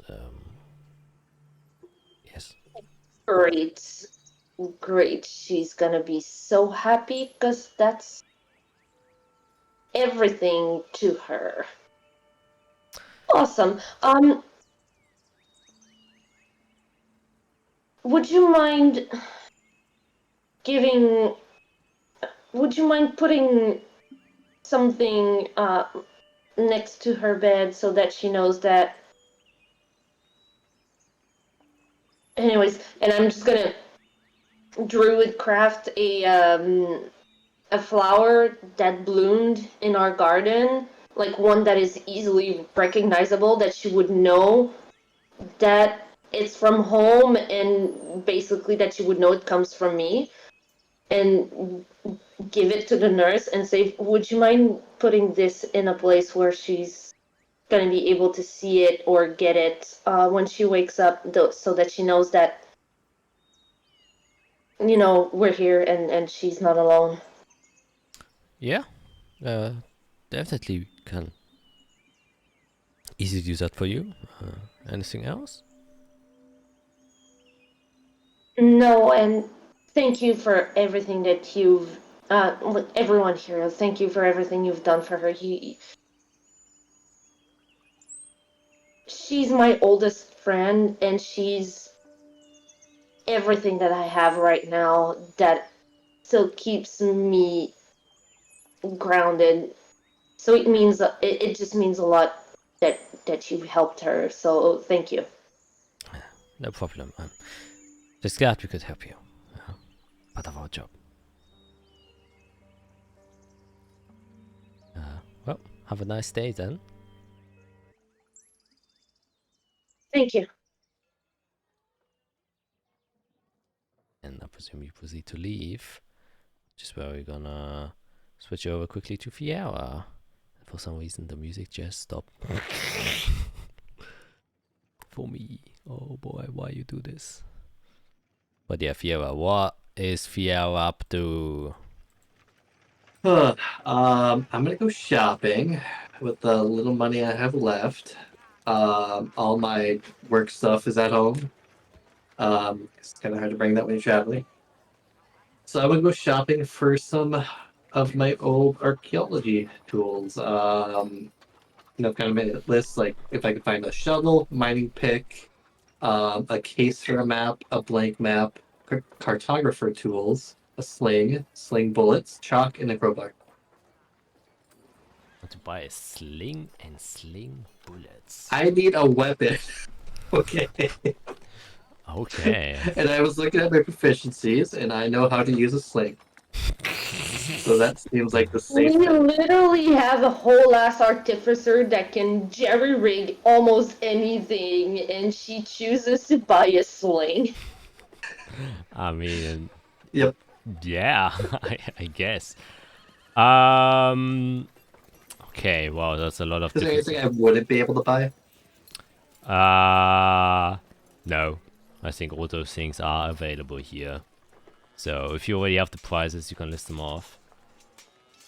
I have everything but the like a blank map. Like I don't know how much that would go for. Oh, so there's a piece of parchment. Yeah, that's not much. That'd be like. Oh, piece of parchment. I have parchment. But is there like a? I want like a bigger, like a map. Like Yeah, you yeah, would yeah. have to like. Yeah, I meant it's like in this piece of parchment in the literal sense that it's just a piece of parchment, not the Oh yes. item description of piece of parchment. It's just okay. Let's say it's a larger piece of parchment. So if you put 5 together, how much would that be? Like 5 copper? I think so. Yeah. Yeah. Yes, actually. Actually, it's 1 silver per parchment. Wow. Oh, then 5. Yeah, I was thinking, is that copper or silver? Well, I guess it's parchment, so it has to be a decent quality, and it is quite difficult to make. Okay. Yeah. So. Okay, then I will just buy all that. Mark up the gold, coppers, and silvers that I would take. University stores also hike the price, so Yeah, that is true. That is true. Yeah, they're usually like co-ops and stuff, and then like they're gonna try and sell you like overpriced hoodies with like Oh, yeah. super pride for the university and stuff. Yeah. But while you're looking around for items, you can do me a perception check, Fiera. You have Do it. I have to? Yes. I'll do it.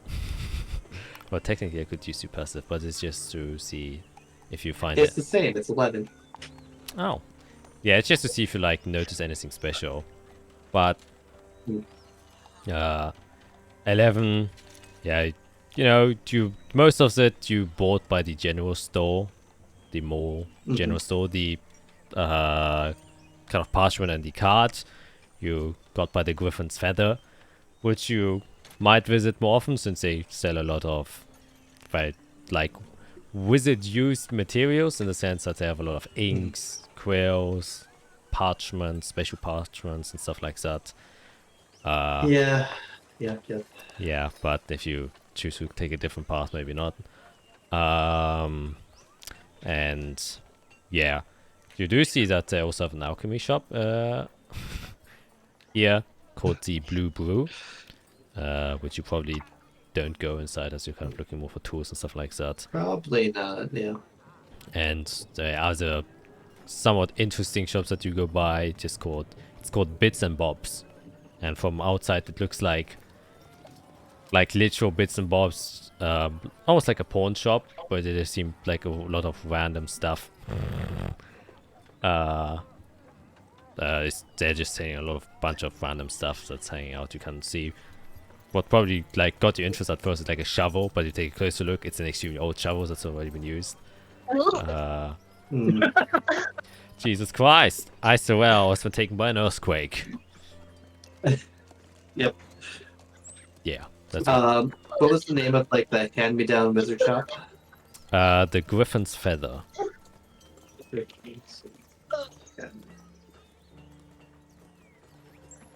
I'm an absolute mess. I'm sorry. You're doing No fine. worries. Yeah. It's a cat's fault. Oh, and how much for like Cat a? distracted me. Yeah, good thing we don't have a pet this time. Shit me. Rip. How much for like a fine, A fine what? like a brush? A brush. You know, like for like archaeologists that like uncover bones, like a brush like that. Oh, Like, really fine, bristles so they don't hurt the bones. I'd say that's goes for gold because that's some fine tools. I'll do that.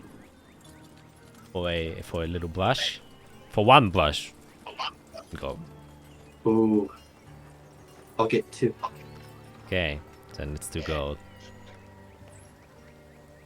Perfect. Then yeah, I'll sit back after that. And prepare my backpack. I guess I don't have a backpack. Oh, you got your. Oh yeah. I have my satchel. It's like the same size. That's fine. I'll do. Okay, just a shovel and a pickaxe stuffed on your. On the back. Okay. Yep. Dual. I'll figure it out. Then, I guess you go back. I presume Eric and Isabel, you also just go back to your rooms.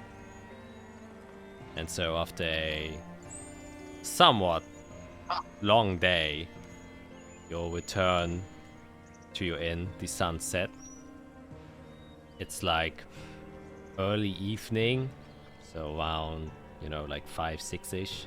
It's getting to, so it's time for dinner. Anything any of you would like to accomplish?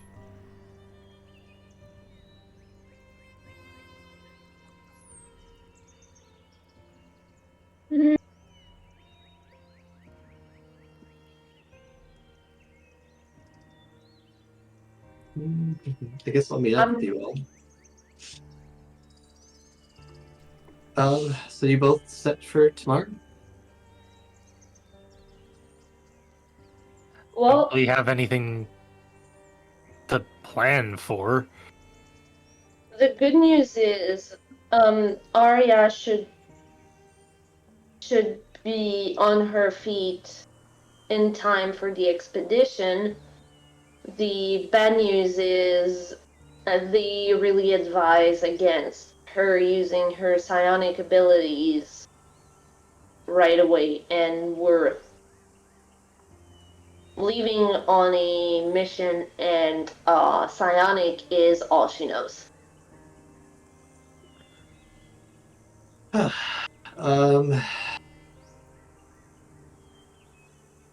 mean, she's pretty good with her daggers.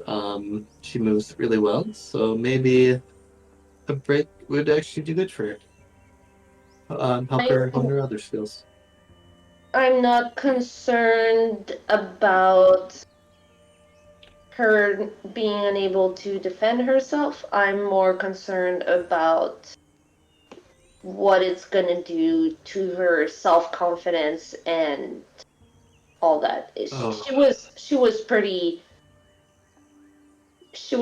pretty upset last time when they told her like she shouldn't be using her psionic abilities for a little bit, and it made her a little bit uneasy, I guess. So I'm just worried that this is going to just further make her upset. I'm just worried about my friend. Well, of course. Totally acceptable to be worried about her, and I mean, you're right. If that's all she does, then She trained her entire life for this. So yeah. I'm just worried. I'm just worried it's going to upset her. Well, yeah, we'll make sure that she doesn't get too upset. Hopefully. I mean, the good news is Miss Rashina had a good point that what we really need to get closer to solving this mystery of curing ourselves is just more information about Calyx, as he is kind of an anomaly. So maybe this mission will be motivation. Something for her to focus on that can progress us to the next step. And she is a, history buff from it sounds like, so Arya should be looking forward to this trip, if anything. I'm really interested in what's in this rune. She mentioned draconic history, and druidic history. Yep. It's quite interesting.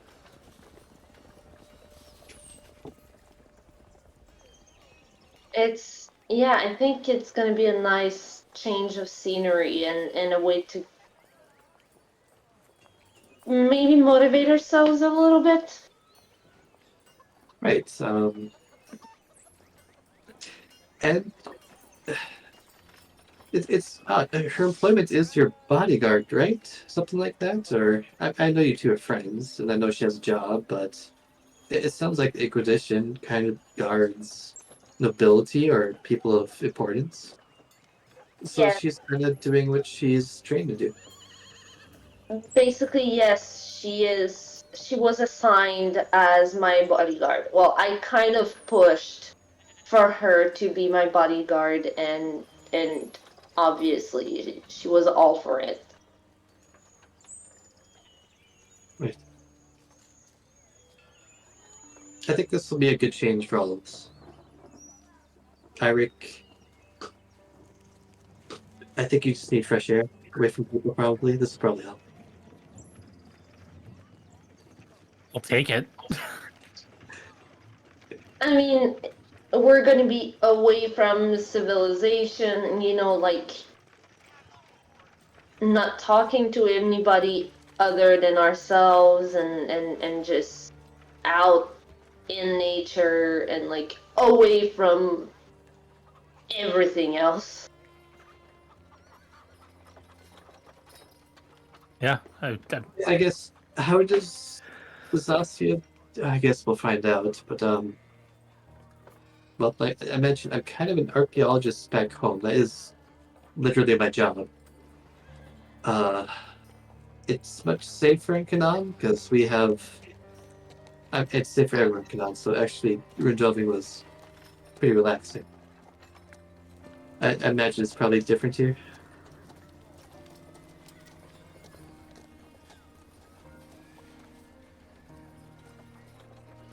yeah, I I don't mean, have experience doing it, but I have to imagine.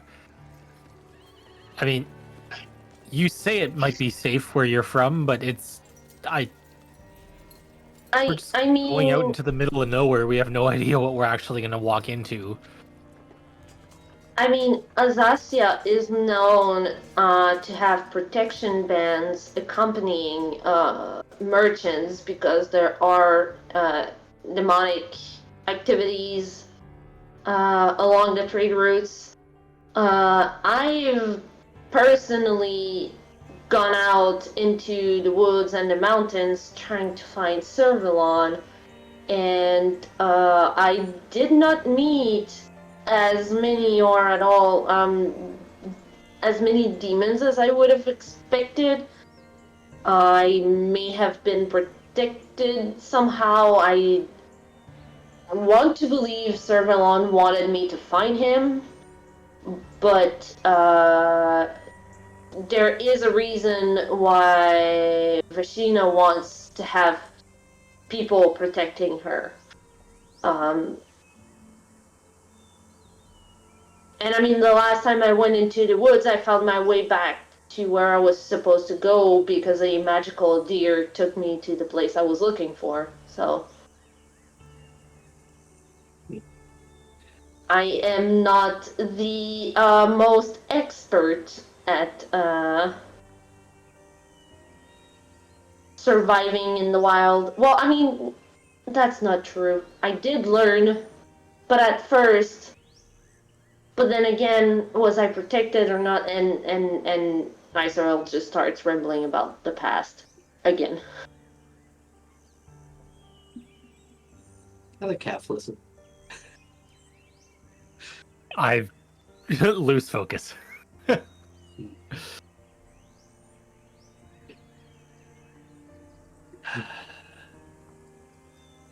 I guess once you kind of have a break in your story, or stories, I'll just mention Sibyl's gave her my locket. For now, I don't quite feel comfortable connecting to the weave like I did. I think something happened.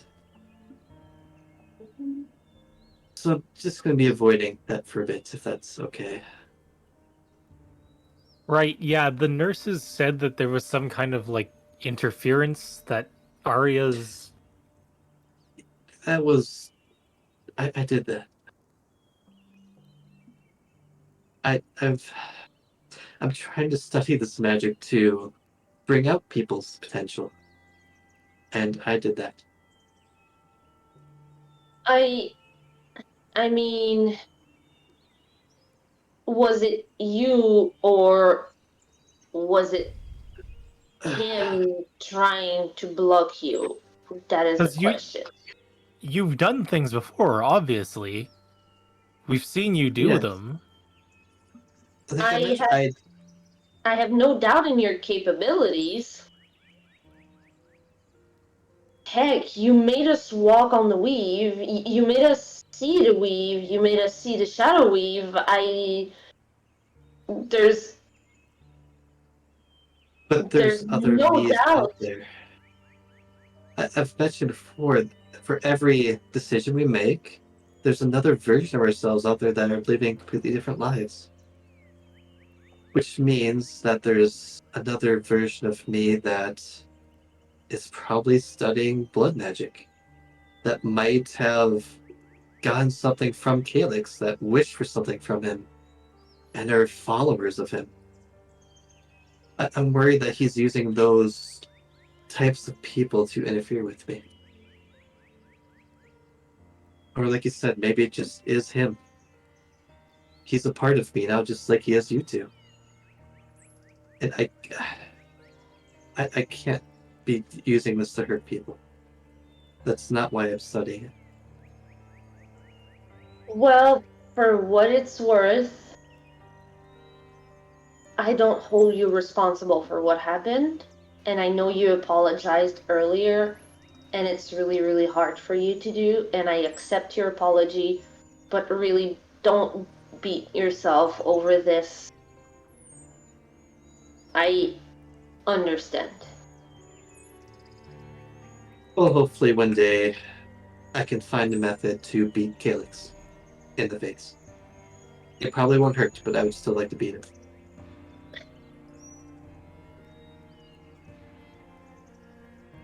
I think we all want to punch him pretty hard right now. I kind of don't different want to reasons. touch him. Like I said, we need to find a method first. But yes. If anything, like, I'd rather, like, build something that I can punch him with, because I just don't want to, like, That's fair. actually touch him. That's smart. Yes. I, for one, never want to see his freaking stickly fingers around my face ever again. Well, then we need to complete this mission, get to the archive, and learn more about him, which is the last person we probably want to learn about. So prepare yourselves tomorrow. I know none of us are really experienced with combat or whatever we'll find out there, demons or whatever. Maybe there's people that will try to stop us. But prepare yourselves. This will be different. Yes. It's nothing I've ever done before. Not like that. Well, then hopefully we have Arya. They said she should be fine tonight, so we'll probably pick her up tomorrow before we leave, so she can have a good night of sleep.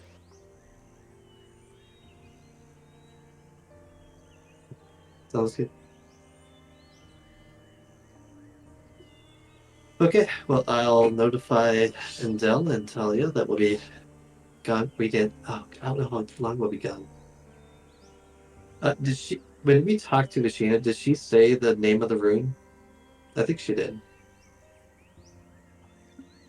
I don't remember writing it down. I think she just mentioned some draconic ruins of people from the past, but I don't think she said a specific name or something. Yeah, that's what I wrote down. Shoot. So we really don't know where it is, or how far, or how long we'll be gone. Shoot.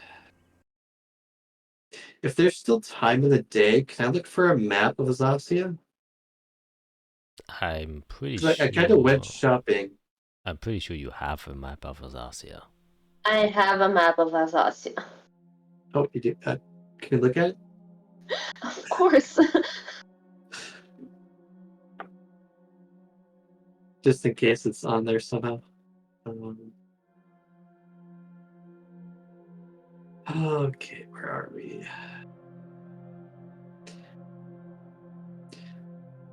Is there a dot for the archive? I see if that's right where our token is. Yep.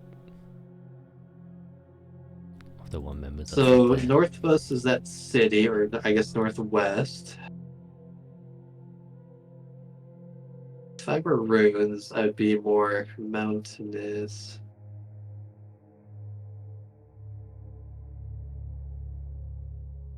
I don't know. Kleinerberg, I don't recognize that. Brelserberg. I would probably know. Those are the name of the mountains, the bergs. Yep. The city there. If I were ruins, I would be in one of the mountain ranges. Don't know how we're traveling, but assume a couple days. So it might be gone for a Voss, honestly. I mean, that is if she doesn't take us all the way to the south. It sounded like she was looking for a protection band to go with her. So I assume it's probably not too far out of the way. Yeah, she I guess kind of wants to be able to just get back and do right. more work and research. Hmm.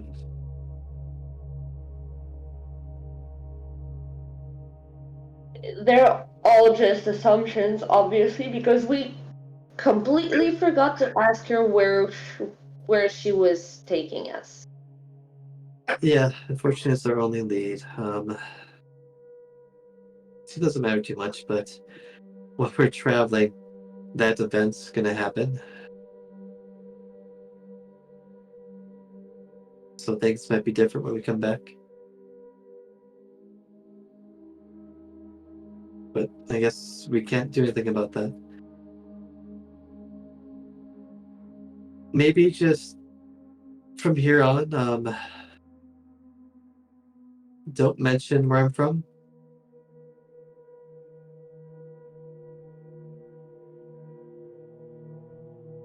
That's your Just business. I don't have any reason to tell people where you're from. right. Just don't really want to go to jail or something.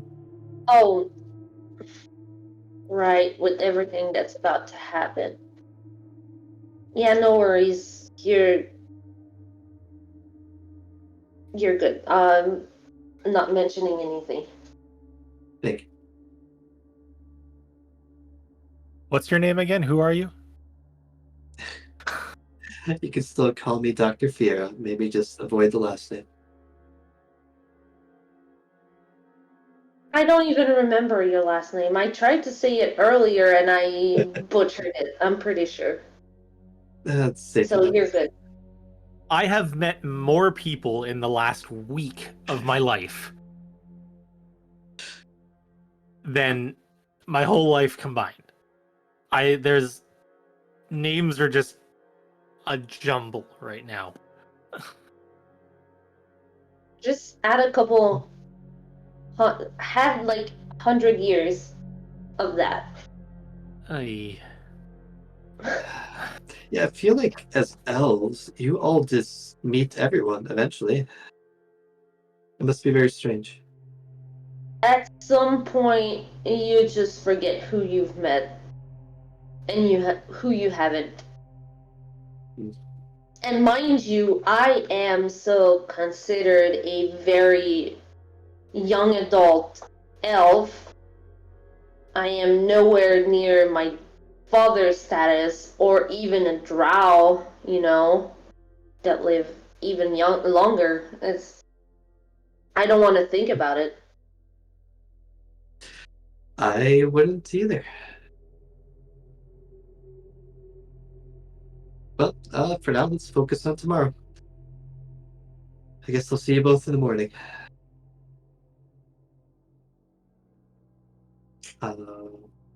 Yeah. So I'll go off to my room. Okay. So you all just going to bed then? Assume? Yep. Yes. Is Arya at the hospital, right? Yes. Presumably, so she has the stones. She's got some message. That's too bad. Oh, actually, Ezra, do you want to keep that ring with Glamour? What? You have the ring. Oh, right. No, you can have it, and I just take it off and give it to Fiera. I'd look at Eirik. No. It's honestly, it's not that great. He talks a lot. Yeah. I don't want someone talking in my head. Fair. And I'll put it on for the next day. Okay. So you all go to bed. Each make yourself comfortable. One room is now a little bit less occupied. And that's true. I just tell Endel that. I just tell we're gonna be gone for probably a few days. We're helping the lady I met of Sheena. She is from Souvenir. I give him a lowdown basically. Yeah. Yeah, he kind of just, as he now has grown accustomed to, accept it and doesn't He has no choice. further question it anymore. Yeah, so you all lay to rest, close your eyes. Darkness takes you. Jesus. That's so deep. Specifically Fiera. Oh, jeez. As you close your eyes, you hear the sound of a storm overhead. You feel the cold raindrops harshly blowing against your face as you uncomfortably open your eyes and see just the utter darkness that is being casted over from this raging storm.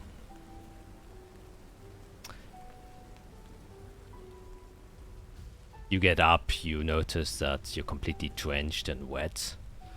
You can see the entire floor is covered in water. It's running down through you. You can see cracked rocks on the left and right, but you can't see any further, except for the occasional light that illuminates your surrounding by the lightning that strikes every now and again. Something else that kind of permeates the heavy rainfall and the thundering of the lightning striking, the strong winds blowing, is a weird, soft hymn. A weird choir that resonates inside of your ears, and despite the loudness of everything around you, you can somewhat hear it clearly. And then stepping in front of you, out of the darkness, also drenched, a now dirtied, blood-stained, covered piece of armor. Once holy, once bright and platinum. His hair has fallen in front of his face. You can see what once was this splendid plate armor, a hole born right through it, where his stomach once was, a sword to his side. The figure of your brother steps inside. I'm sorry, Fiora. And he drops to his knees and then falls down. That's where we're gonna end today's session.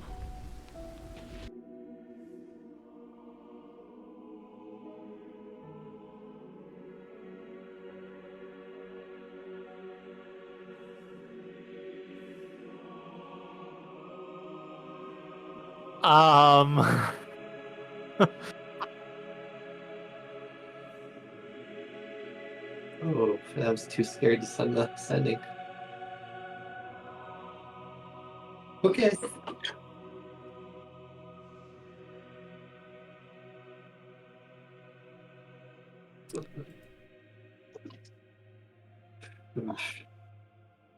You were throwing my character just. just It's just what is happening. I am sorry. He tied Sierra up and he's going with her right now. Yeah. Boy, what would Fiora do if her brother died? Who knows? Oh man. I mean, you got a lot accomplished this session, I would say. It was largely a success. Hey, nobody died. Shit. Yeah. Yeah. Well, I mean, no player character. God damn it. We don't know about your brother yet. Yeah. Oh, jeez. I don't even have access to the magic that would tell me now.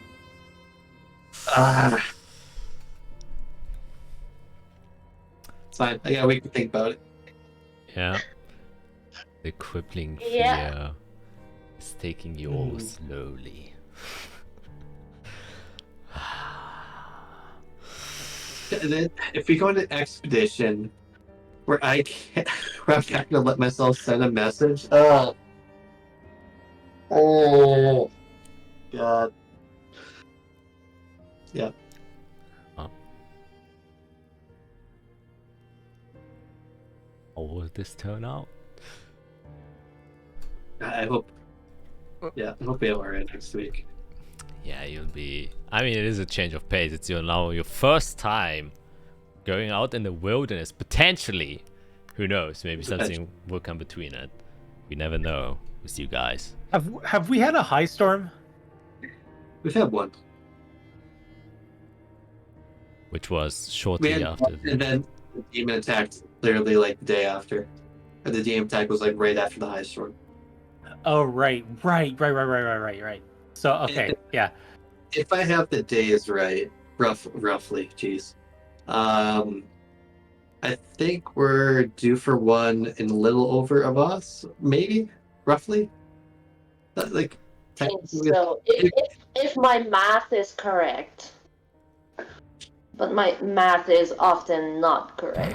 Yeah, I had it tracking too, but at some point it yeah, I slipped mean, my mind, and every session is just like, you know, our minds are just getting like jumbled with the most insane stuff. they feel like days are passing, but it's only Yeah, like exactly. hours. We've had half a Yeah. day today, and it felt so long. Our first day in the city was just so long. Oh my god. Yeah. Oh shit. I mean, It's not been over. yeah, it's like the time in the session is the same as the time as we are playing it. Like it Basically. it is Yeah. progressing. Almost, yeah. Yeah. Jeez. I'm trying to remember how to start us. Okay, so we went to the restaurant. Yep. Ezra went to our meeting. Yep. Went to the college, couldn't get in, and we went to go read the general section. Literally learned nothing. Went to the VIP section for the people, and then learned nothing. The attack. Okay, yeah. No, it's been a day. It's been a day. There was a time loop in there. Yeah. Yeah, I mean, a lot of crazy shit going on. That's all I can say. Mario don't play Yeah. good. Yeah, Like, I was afraid to put a brother in this, but I felt like it had to happen. I was like, it'd kind of be cool if I had a brother that was like watching over Tellus. You know, maybe have an arc with him later. Oh no, I mean- it's happening sooner. As soon as you bring something like that in, I thought it would be cool for Fiora to have a big older brother. I'm just gonna say what happened to him was entirely dependent on what you guys were doing in Zuna and Nia, is what I'm saying. Yeah, I know. So I I think I know. the great rivalry that will come will make you even more upset, but I will just put it at that. Actions have consequences. no kidding. Or non-action has consequences. Yeah. Yeah. Gosh. Yeah. I mean, haven't you learned from your first time when you made a family? Well, okay, they died because Kai died. Yeah, that's true. That is true. That was after the fact, not during the fact. Yes. Yeah, if Kai was alive, yeah. Yes. I mean, yeah. Because I think we had an inkling that families were being assassinated in Tellus after the guy from Norbert got assassinated. Mm. Yes. Well, assassinated his wife, yeah, daughter. Yeah, that was a situation. But it was dark. So much assassination. Yeah, what happened to the king of Yeshimon, Eirik, huh? What's happening with that? I don't know. Oh, he pretends like he doesn't know. Mhm. Actually, Eirik has all the answers. He just doesn't tell them. Are you the king of Yeshimon? Did you have a fake body? Did you feign death? Oh, There we go. that's just a thing of this campaign. That everyone does feign death. Man, Jeez. I hope at some point maybe to reveal to you guys what has actually been happening, and it's gonna be so funny. Yeah, I hope we never get to that point, because that would mean our characters either died or, Well, I guess maybe we win if we win the session, if we win the campaign. We win. if we win, If we win the campaign. if we win the campaign, We win the DnD, guys. yes. Gosh. I Like, am what would amazed. winning be like for this campaign? You know, I mean, because I don't think our characters can save the world unless we do something absolutely ridiculous, which is possible. I mean, I think winning in this in this instance would be to achieve our character's long-term goal. Yeah, that's true. Yeah. Which is not an easy task for Isorel. Right. Yeah, it sounds like you have a missing court of Fey people. Good luck. I think it's going to the Feywild if that exists. Oof. You know, just trying to find people that have disappeared centuries ago and no one knows where they Yep. are and if they're Good job. alive or like you Yep. know, just bring the faith back to my people. That's all. Oh, jeez. Yeah, good news is if we do Very get high small. enough level, both me and you should have spells that can go along with that. But that means we have to survive to higher levels. Yeah. Yeah. I mean, Yeah. winning is just surviving until the next level up. Yes. Winning is surviving Yeah. and killing Calyx by level 20. Hitting Jesus. Calyx. It will be a level 20. We're not going to do it sooner. I just love how,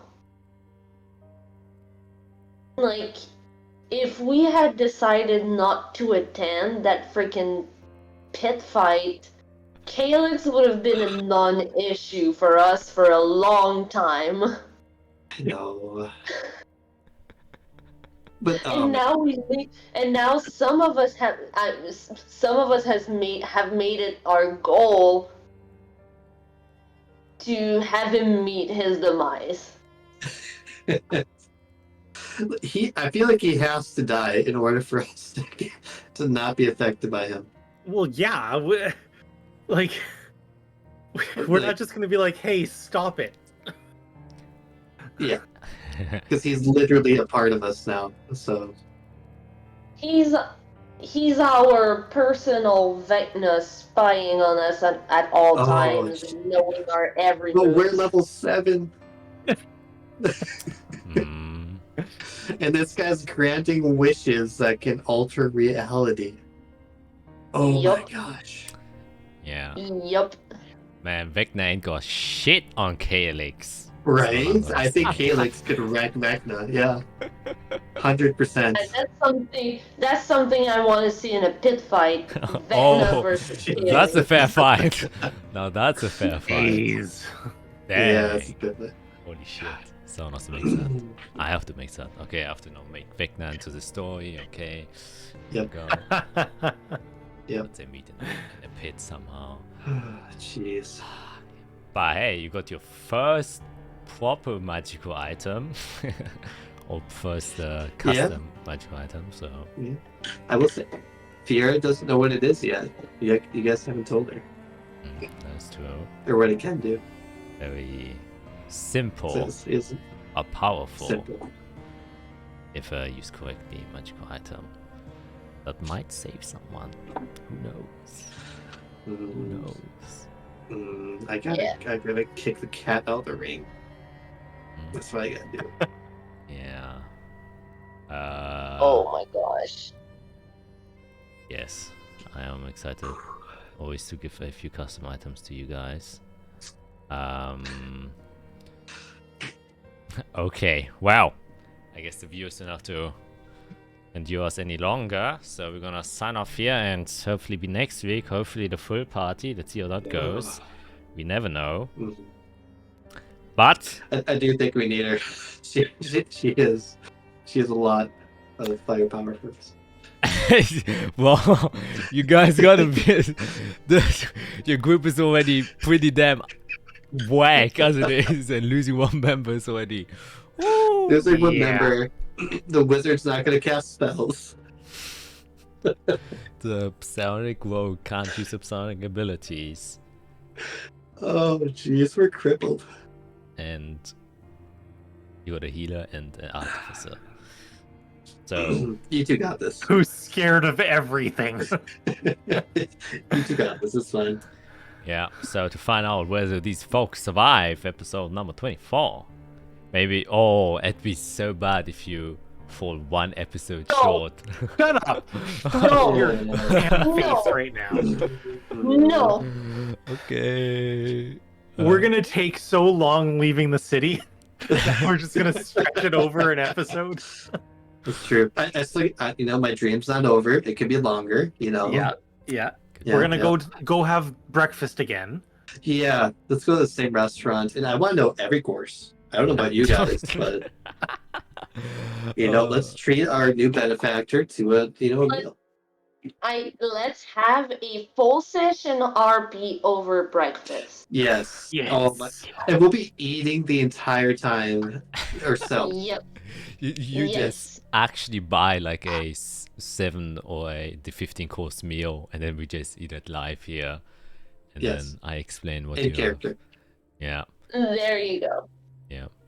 Well. D&D mukbang. Oh. Oh, my Oh God. dang! You might be onto something. That's a thing. Yeah. that's the same thing. That might actually be a thing. Holy shit. If it's like D&D food, I'd watch it. Yeah, and yeah, Critical Role just recently brought out their like Exandria cookbook. Oh, cookbook. Yeah. Yeah. I know. I want to look at that. Alexandria's Guide to Cooking Book, whatever, something. I mean, you know now I know how we're gonna get in the views, the next hot content of this channel.